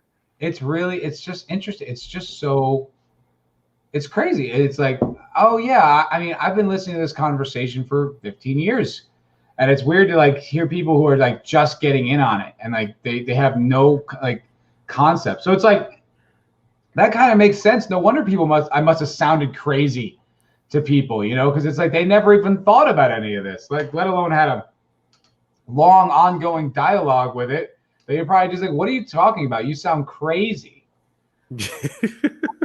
Just another red shirt. He says he has a cousin who's been a cop and now a sheriff's deputy for about 40 years. And I had to explain the term metrosexual to him. Metrosexual is not even new. It's like 20 years old. Yeah, but I got to say, it's a rather defunct term. I don't really think anyone uses that anymore. Are you even allowed to? I don't know. What would that even mean? But it's like, is that because the implication was that it was a straight person who had tendencies, but now that's like offensive, isn't it? Yeah, like legit. I remember I remember when that term was popular. I was like, I think I was like 19. So I was seriously like 16 years ago when that term was around. So yeah, that's not. I mean, but I know what you mean. I get what Red Shirt's point is 100%. Brightest Day says my roommate basically is an SJW and didn't know what the initialism stood for. Yeah, that's crazy. It's just such a part of my lexicon.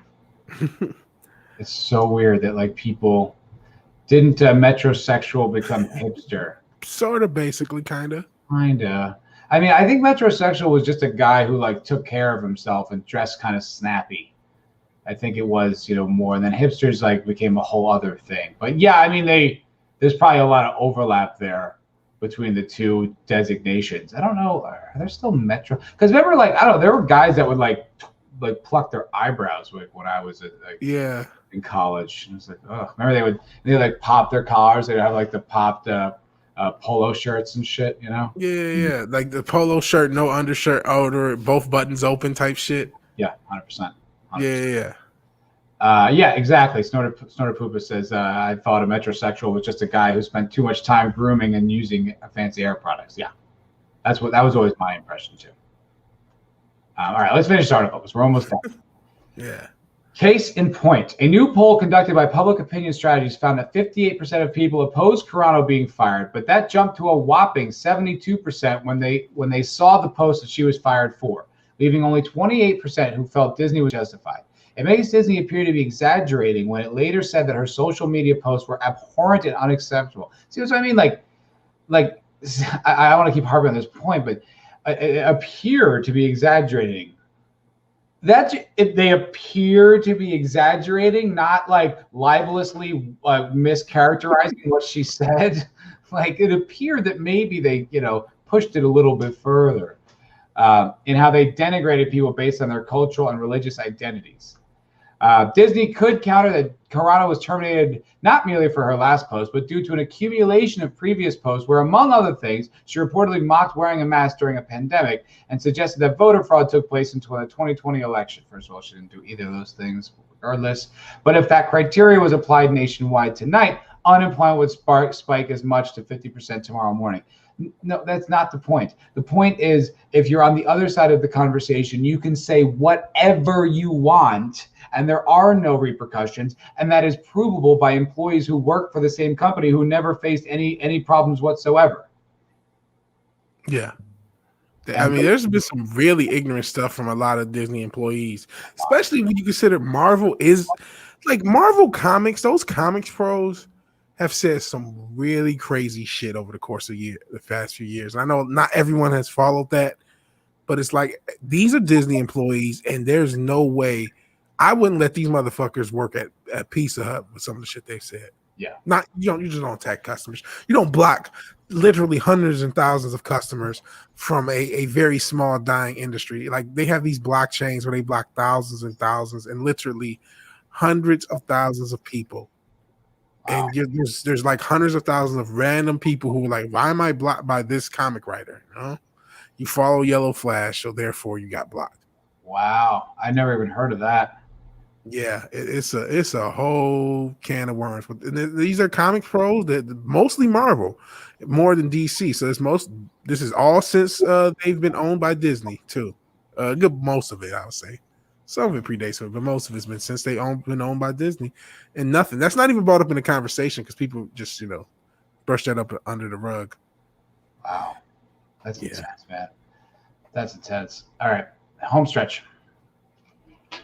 Our last post. But if that criteria were 50%, and though she was accused of being transphobic for the mocking use of personal pronouns, which has become, so he had to use an example of pronouns.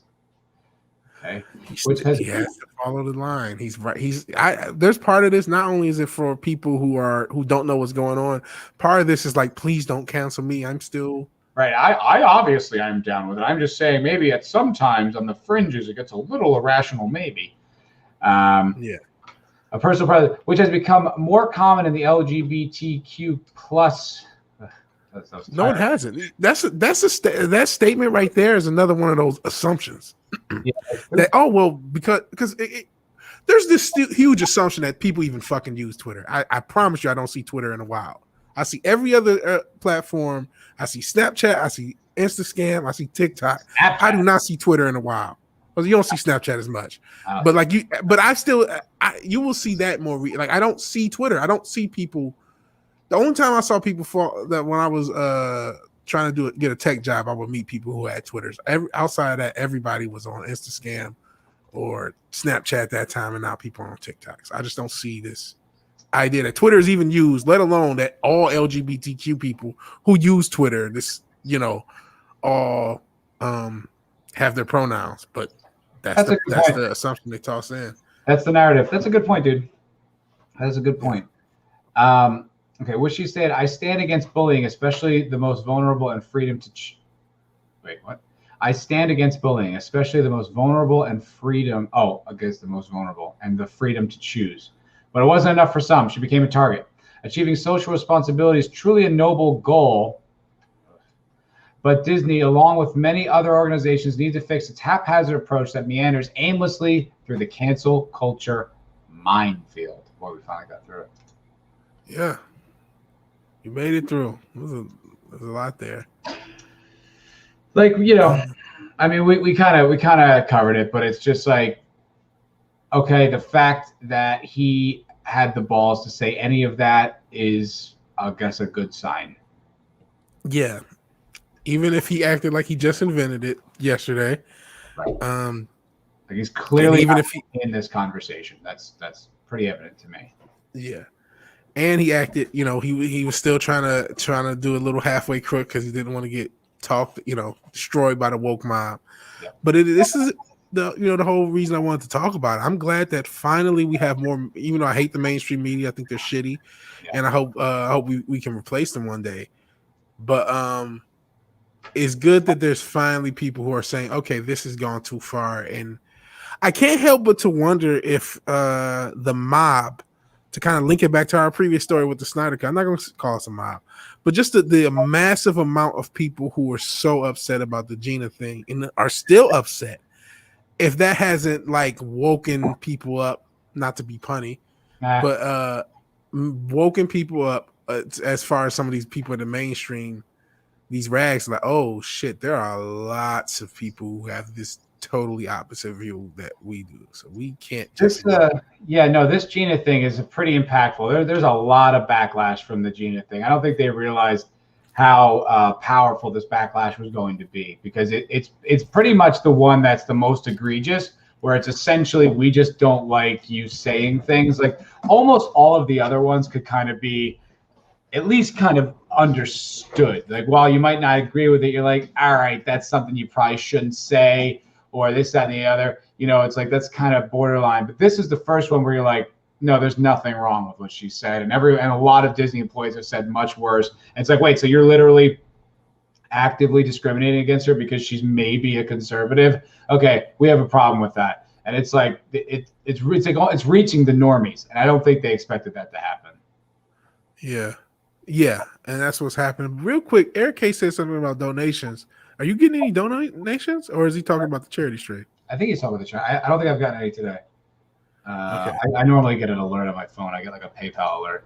Okay. Let me just double check. Hey, I don't want to miss it. To plug the channel. You guys can super chat now. He is monetized, so pay him money. Give him money. No, I haven't gotten any today, so that's okay. Yeah, you guys. Charity stream. He's talking about the charity stream. Yeah, no, cool. Can we link that, because that's actually starting? Yeah, it is probably starting. Damn it! I want to talk about Gay Captain America. It has 502. It hasn't started just yet, but it will. There's like there's 2,500 people waiting, and it should be. It's already got 3,000 upvotes. Wow. This is a big day. It is. No, I'm happy for them. I really am. For whatever reason, they unsubbed me from Uche. I'm like, that's weird. What? Yeah, I subbed to him recently. I'm subbed. They unsubbed me because I've watched shit on his channel even outside of this. I've watched like little game streams he's done. That's pretty shitty. Yeah, make sure you sub to the two of us, because I don't know what's going on. Like, over the past few weeks, I've done nothing but lose subs. I thought maybe I had gained a bunch, but it came back down to, like, I don't know, 1,090, and I've just been plummeting. I've lost like 10 subs over the last week, so it's like, I don't know what that's about. But hey, your provocation worked. They actually two of these lovely gentlemen from the chat did just. Yeah. Brightest Day says, you two are great. Thank you, my friend. You're great too. Thank you very much. That is very generous of you to say that. And a generous for $5 super chat. I really appreciate that. And Eric K is being contrite and says it was the charity stream. Sorry. That's okay. I appreciate that, brother. I appreciate that. Not a super chat, but a chat by a super person who apparently lived down the street from me.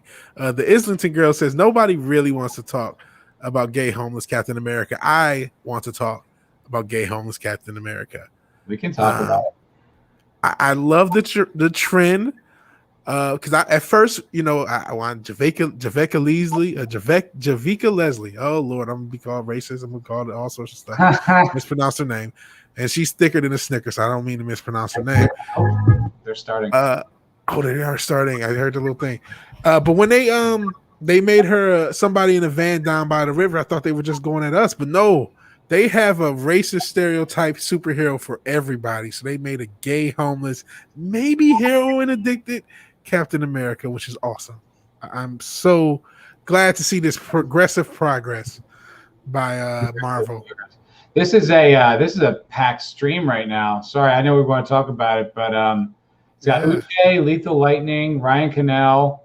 I guess that's Star Wars Theory, Film Job. Tyrone Magnus. How did he get? I guess he's a Snyder Cut guy. He's a giant, of course, big dude. And Gary's there. Gary. Cool. And Gary's there. I feel like we're just going to drive traffic away from our stream. Hey, we'll spin some plates. We'll do some tricks. Yeah. We're not going to produce it Snyder, but we talk about it. Snyder's supposed to show up though, right? And yeah, people have left. Went down a couple.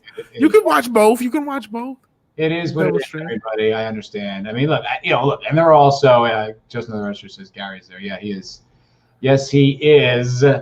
And I want to check it out too, to be completely honest. I want to do the Captain America story, and then we'll wrap it up because I I do too. I was hoping we could get in before it, and it looks like we're gonna run a little over.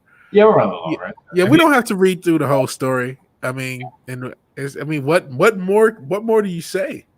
Well, this is going to be great because this is from Screen Rant, and they are they're the shills, they're the media shills, so they're not going to criticize it.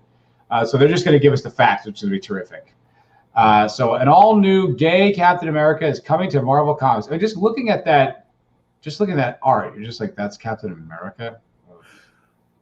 Marvel Comics has just introduced a brand new hero to wield Captain America's shield, a gay teen from the railways named Aaron Fisher. So do gay people not lift weights? Is that the implication? I mean, because there are like some really buff gay dudes, like super buff. Yeah. Like, so like actually. Yeah, it is. So I'm thinking, like, why? There have been, I don't know if you remember Metal Gear Solid 3, Volgan. He's a bisexual guy. And he's like jacked and he's intimidating. Like, you still have to just because they are what they say they are against. They're actually the racists. They're actually the homophobes. They can't actually depict, like, you would think he's a superhero. He should be jacked. He should look like a hero regardless. But they're like, well, he's gay, so therefore he's not in good shape.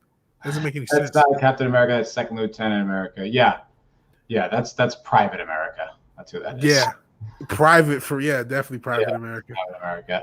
Again, Eric K says you leave after, you can leave after, not until. Not until. Yeah. Thank you, Eric. I like you whipping everyone into shape. We'll get through it. Okay, Marvel Comics has unveiled a new hero that will become the latest version of Captain America. I'm going to have another shot, guys. St. Patrick's Day. The last one. Let's do it. The United States Captain America will introduce Aaron Fisher, a gay teenager who will wield the shield. I like it. I love when articles repeat information. I think that's really efficient use of space and my time. Thank you. One line down, reiterate what you just said. Good work. Yeah.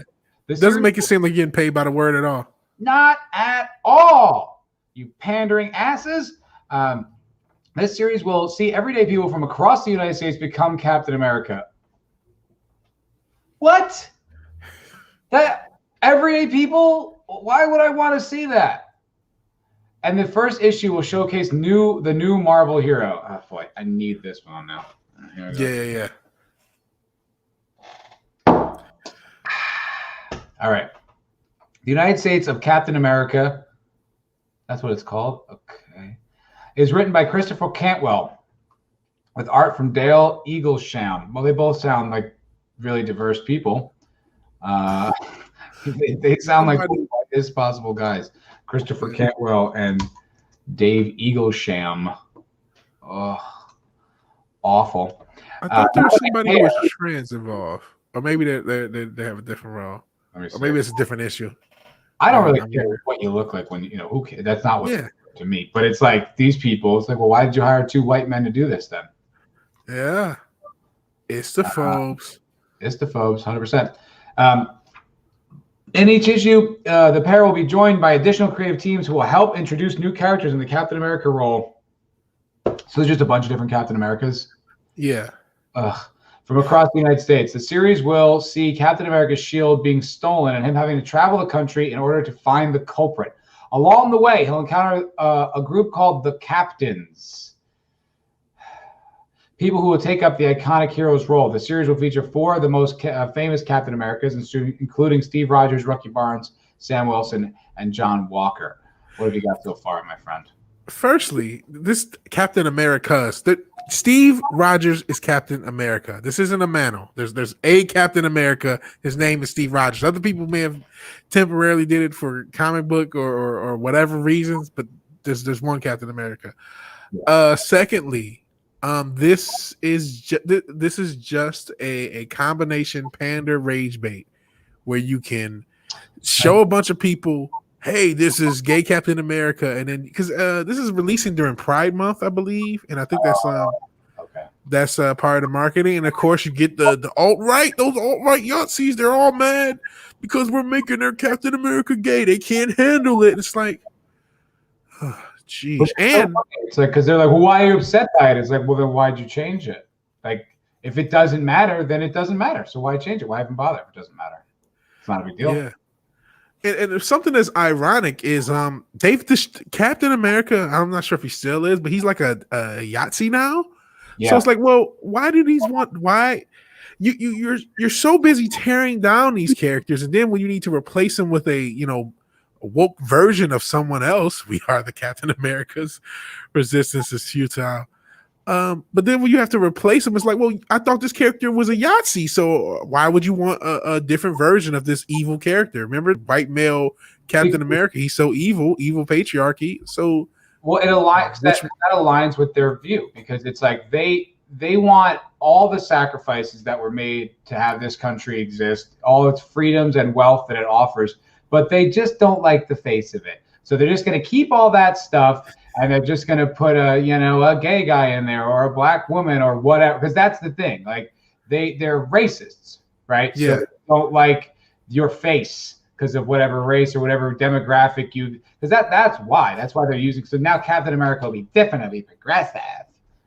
And another thing I say, if you have to do it, could you at least try? I can pitch a better origin story than homeless train car, because that's what we're gonna get into. He's a train car riding. Why can't he be like a guy who happens to be gay? Again, someone who's jacked. He goes to the gym. And he's like a chemist or something. He's trying to re-engineer the Steve Rogers formula, and he's a Captain America fan. He loves Captain America in this world because he lives in the world where he exists. He's trying to re-engineer it and has some experiment trying to be Captain America, and that's how he started. Instead of some, but I guess then he would be showing admiration to. I don't get it. Like, why can't he have an origin that is independently like good, that shows you try to care, like you were trying to create a new character of value instead of, well, we don't know what we're doing. Slap a gay guy, call him Captain America. Whoa, holy shit! What? What's going on?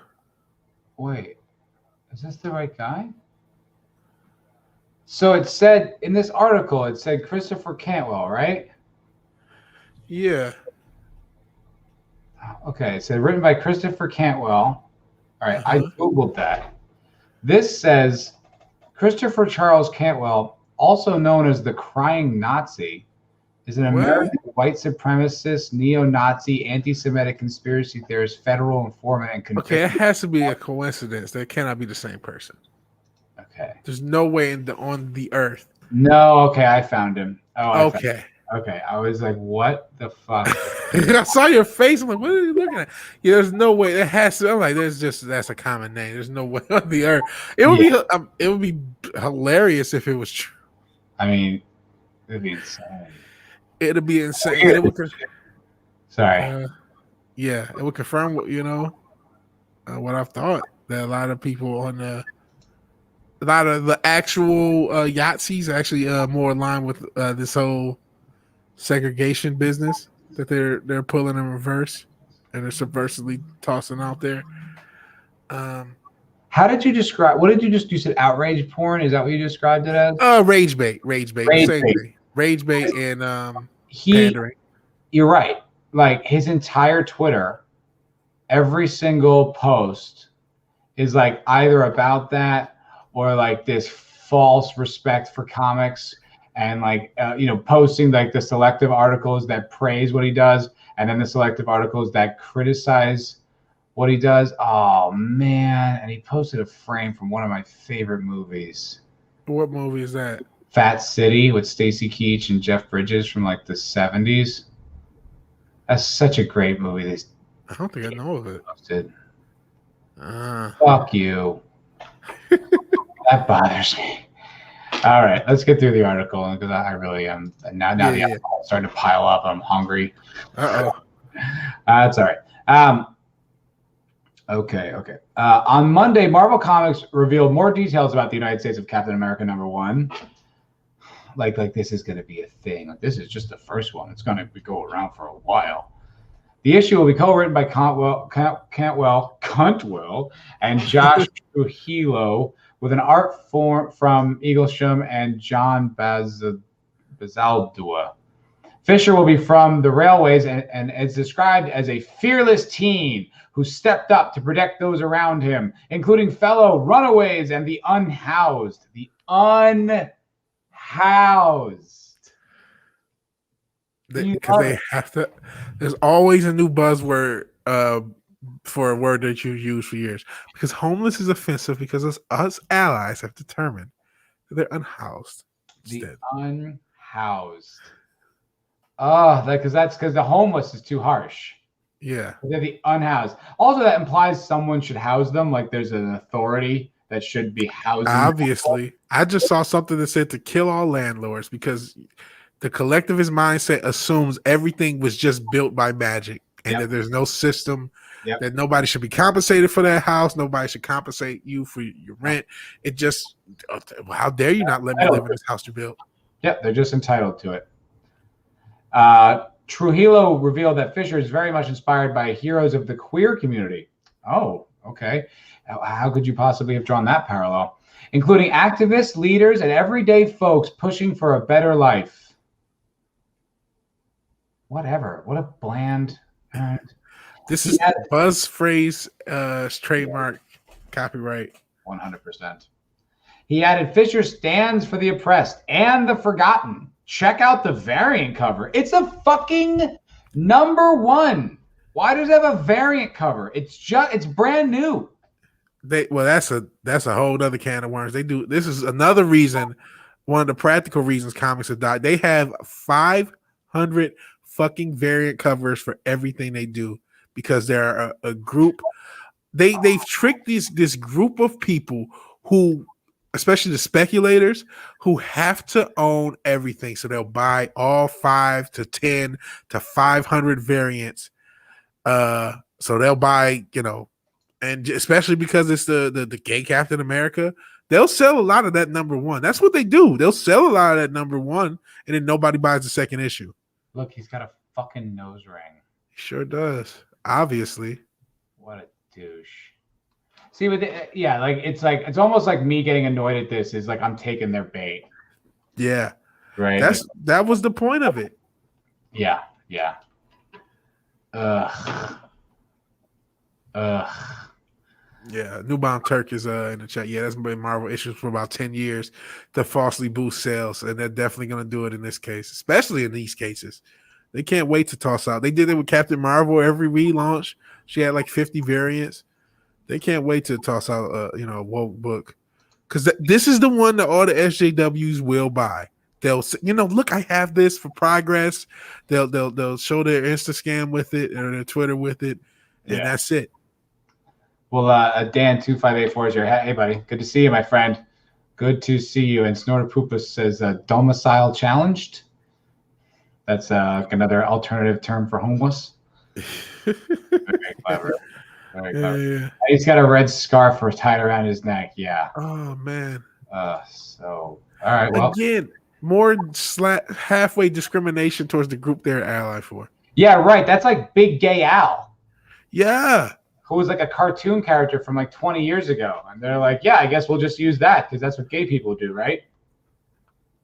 Fucking children. Why couldn't he be a hero who just happened to be gay? Right, exactly. Why does he have to fit all these weird tropes and shit? Valazdua has also done a design variant cover for the comic. In the image, you can see some elements of Fisher's costume. He's got a mask similar to Captain America's, as well as a star in his overalls. Fisher has a nose ring, as well as an American flag tattooed on the side of his arm. Without the mask, he has multiple piercings and undercut hair. Also, dated. No one has undercut hair anymore. Nice. Yeah, it's 2011 all over again. Yep. It's going to be really fascinating to see how Fisher fits into the upcoming story and how he defends the railways as Captain America. Oh, yeah. It's going to be fascinating. Oh, I can't fucking wait. Oh, my anticipation is bursting. You shill cocksucker. All right, fuck yourself. You don't think this is going to be fascinating? No, this is standard rage bait. It's supposed to. This was made for a quartering video. That was the whole point of this. 100%. But it's so annoying to see the media play along. I'm not taking the bait on their bullshit, but I'm annoyed with this article being like, aren't you guys excited? You're excited to see this Captain America he's for justice and against oppression and and he has a red scarf to show you he's gay, right? Homeless drug addict. Doesn't this sound great? Everyone can be Captain America. Oh my God. And here's another thing. They hate America and he has a flag tattoo. So isn't that problematic? Well, that's the thing. Like now they can associate America with like gay, drug addict, homeless kids like that. It really is just an entire. Brightest Day says the charity stream is at 32K. Yeah. Wow. Way to go. Cool. All right. Yeah. Let's wrap it up, and we can go there as fans and watch. And I think we all want to see that. Yeah, we do. And it's like we're not saving anyone's life here. So they actually are. So we should celebrate that. There are like 4,200 people watching, almost 4,000 likes, 33K. Now, and I'll probably toss them a little scratch because I got my little socialist check today. So give them a little bit of that socialist money. Yeah, I donated a few weeks back, or like a few days back, whatever. Like I already gave my money. Cool. To help, So it's a great cause, a good thing. I'm not bragging. If you can't afford it, whatever, don't. Yeah, that's understandable as well. But it's if you can't, a little scratch, throw it their way. Why not? It's a good cause. Yeah. All right. Well, that's going to do it for the 5th episode of Culture Crime Fighters. Yeah. A surprise one because we almost didn't have this one. So it's really cool that we got it done. Yeah. Vij, it was great to stream with you, my friend. Yeah. Always great to stream with you, man. I appreciate it. I do too. And I'll say thank you to the chat. The mighty chat. Just Another Red Shirt. Snorta Poopus, Q Burr, Eric K, Brightest Day, New Bomb Turk, Dan2584, the Islington Girl, Disease was here. Oh shit! Dan sent me a super chat. I didn't even see that. Oh, did he? Yeah. Oh my God. Oh shit. Sorry, Dan. He goes, Hail, I'm late to the party again. Having responsibilities sucks. I'm gonna rewatch tonight. Happy St. Patty's Day, boys. Hey. Thank you, Dan. Appreciate it, man. Oh yeah, happy St. Patty's Day to you. I was drinking some Jameson in celebration and solidarity with my people. Yeah, and technically my people too. Like, there's an Irish immigrant in my family, and I guess that's why I still don't give a fuck what other people think. He married a black woman back then, and that not giving a fuck what other people think has carried on to this day. Yeah. So shout out to Ireland. Shout out to all of you. If you have not subbed, I'm not just saying this to be selfish, but if you want to see next week's episode, you got to come to my channel. So please give me a sub. And no Snorted Poop is Q Burr gave me a sub. I'm not sure if New Bomb Turk. I'm not trying to call you out. You don't have to sub. No pressure. He may have already done it. He could have been, he could have done it unpublicly because and you could have been unsubbed. So make sure you're still subbed because that happens. It happened with just now with Uche. Somehow I got unsubbed from him out of nowhere. So New Bomb Turk did. Yeah, I'm fairly certain. Good. That's good. I'm fairly certain that's what's happening with me. So it's like, I'm fairly certain people are just unsubbed. Like people are being unsubbed. So make sure you're subbed. Me and Vigil will be there next week. Same time, same bad time, but also the MF for Cocktail Lounge is Friday at 8 Pacific, as always, following up on FNT. So hope to see you all there. Thank you so much for watching us, because this is Culture Crime Fighters. We are a Culture Crimes Task Force so powerful, so far-reaching, not even the most dastardly of villains can escape. Our goal is to identify and defeat all culture criminals wherever they lurk and destroy them. For too long have these cretins carried out their nefarious deeds, and we will sit for it no longer. Beware, you may commit your culture crimes, but if you do, justice will be served at the hands of the Culture Crime Fighters. And on that note, gentlemen and ladies, we're going to wrap it up. We'll see you all soon. Good night. Peace.